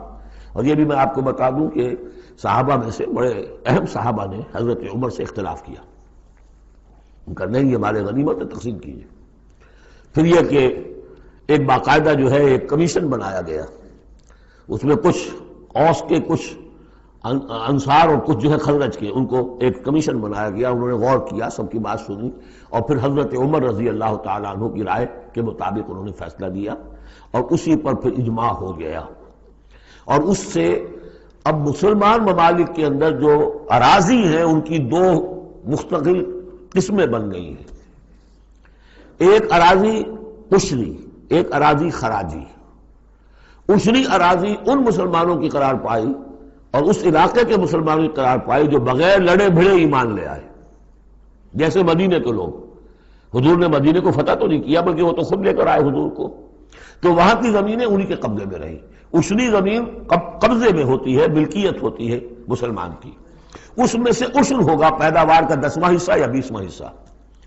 یہ زمینیں کہ جہاں کسی قوم نے کسی فوج نے ڈٹ بھڑ کر پھر شکست کھائی ہو یا پھر کسی اور طریقے سے فتح کیا گیا ہو ملک، اگر مسلمانوں نے فتح کیا ہو تو وہاں کی ساری زمینیں خراجی ہیں، وہ کسی کی انفرادی ملکیت نہیں ہے بلکہ اجتماعی ملکیت ہے۔ کلیکٹو اونرشپ آف لینڈ پہلی مرتبہ تاریخ انسانی میں حضرت عمر رضی اللہ تعالیٰ عنہ کے اس اجتہاد کے نتیجے میں وجود میں آیا۔ کلیکٹو اونرشپ آف لینڈ، یہ کسی کی انفرادی ملکیت نہیں ہے۔ جو ملک بھی فتح کیا گیا ہے بزور شمشیر طاقت کے ساتھ، اس کی زمینیں خراجی ہیں، اشری نہیں ہیں، یعنی وہ مسلمانوں کی اجتماعی ملکیت انفرادی نہیں ہے۔ اب مسلمان ہو چاہے وہاں پر چاہے وہ مجوسی تھے یا ہندو ہو کوئی ہو، وہ کاشت کریں گے، لیکن اس میں سے خراج جائے گا سیدھا بیت المال میں، کوئی اس میں بیچ میں نہ زمیندار ہے اور نہ کوئی جاگیردار ہے۔ اس زمین کو کہتے ہیں خراجی زمین۔ اور پچھلی صدی تک تقریباً اس پر اجماع تھا کہ ہندوستان کی ساری زمینیں خراجی ہیں، یہاں کوئی اشری زمین نہیں ہے، کوئی زمین ملکیت ہی نہیں ہے، کسی کو ملکیت نہیں، سب یہ مسلمانوں کی اجتماعی ملکیت ہے۔ چنانچہ قاضی صلاح اللہ پانی پتی رحمۃ اللہ علیہ پچھلی صدی کے بڑے عظیم مفسر، محدث، بہت بڑے صوفی، بہت بڑے مفتی، ان کی تفسیر جو ہے تفسیر مظہری، وہ انہوں نے اپنے مرشد کے نام پر لکھی خود ہے، لیکن نام تفسیر صلاحی نہیں رکھا، تفسیر مظہری اپنے استاد کے نام سے منسوب کیا۔ تو اس تفسیر کے لکھنے والے شخص نے جو رسالہ لکھا ہے مالا بدھ منہ، وہ فقہ کا ایک بہت ہی ابتدائی سا رسالہ ہے اور ہمارے سارے عربی مدارس میں وہ پڑھایا جاتا ہے۔ وہ فقہ کی تعلیم جو ہر مسلمان کو معلوم ہونی چاہیے، مالا بدھ منہ، اس میں صاف لکھا ہے ہندوستان میں کوئی زمین عشری ہے ہی نہیں، لہذا میں عشر کے مسائل اس میں لکھتا ہی نہیں۔ خام خواہ طلبہ کے دلوں پر بوجھ پڑے، کیا ضرورت ہے، جبکہ یہاں اس کی اپلیکیشن ہی نہیں ہے۔ ہندوستان میں کوئی زمین جو ہے عشری نہیں، سب خراجی ہے۔ خراجی ہے تو اس کا نتیجہ کیا نکلتا ہے کہ بالکل نیا بندوبست اراضی ہو سکتا ہے، ان جاگیرداروں سے زمین واپس لی جا سکتی، ملکیت ہی نہیں ہے ان کی۔ یہ تو یہ کہ کبھی کسی شہنشاہ نے دے دی یا انگریزوں نے دے دی، کسی اور نے دے دی، ان کی ملکیت نہیں ہے، یہ ہے عشری زمین، یہ خراجی زمینیں خراجی رہیں گی۔ یہ بہت اہم مسئلہ ہے اور اس کا تعلق اس آیت سے ہے۔ والذین جاؤوا من بعدہم یقولون ربنا اغفر لنا ولاخواننا الذین سبقونا بالایمان، وہ یہ کہتے ہیں پروردگار ہمیں بھی بخش دے اور ہمارے ان بھائیوں کو بھی بخش دے جو ایمان میں ہم سے سبقت لے گئے، ہم سے پہلے تھے۔ ولا تجعل فی قلوبنا، اور ہمارے دلوں میں مت پیدا کر غلا، کوئی بھی کدورت، کوئی بھی بیر، للذین آمنوا، ان لوگوں کے لیے جو صاحب ایمان ہو۔ ربنا انک رؤوف الرحیم، پروردگار تو رؤوف ہے اور رحیم ہے۔ بارک اللہ لی ولکم فی القرآن العظیم ونفعنی وإیاکم بالآیات والذکر الحکیم۔ صدق اللہ العظیم۔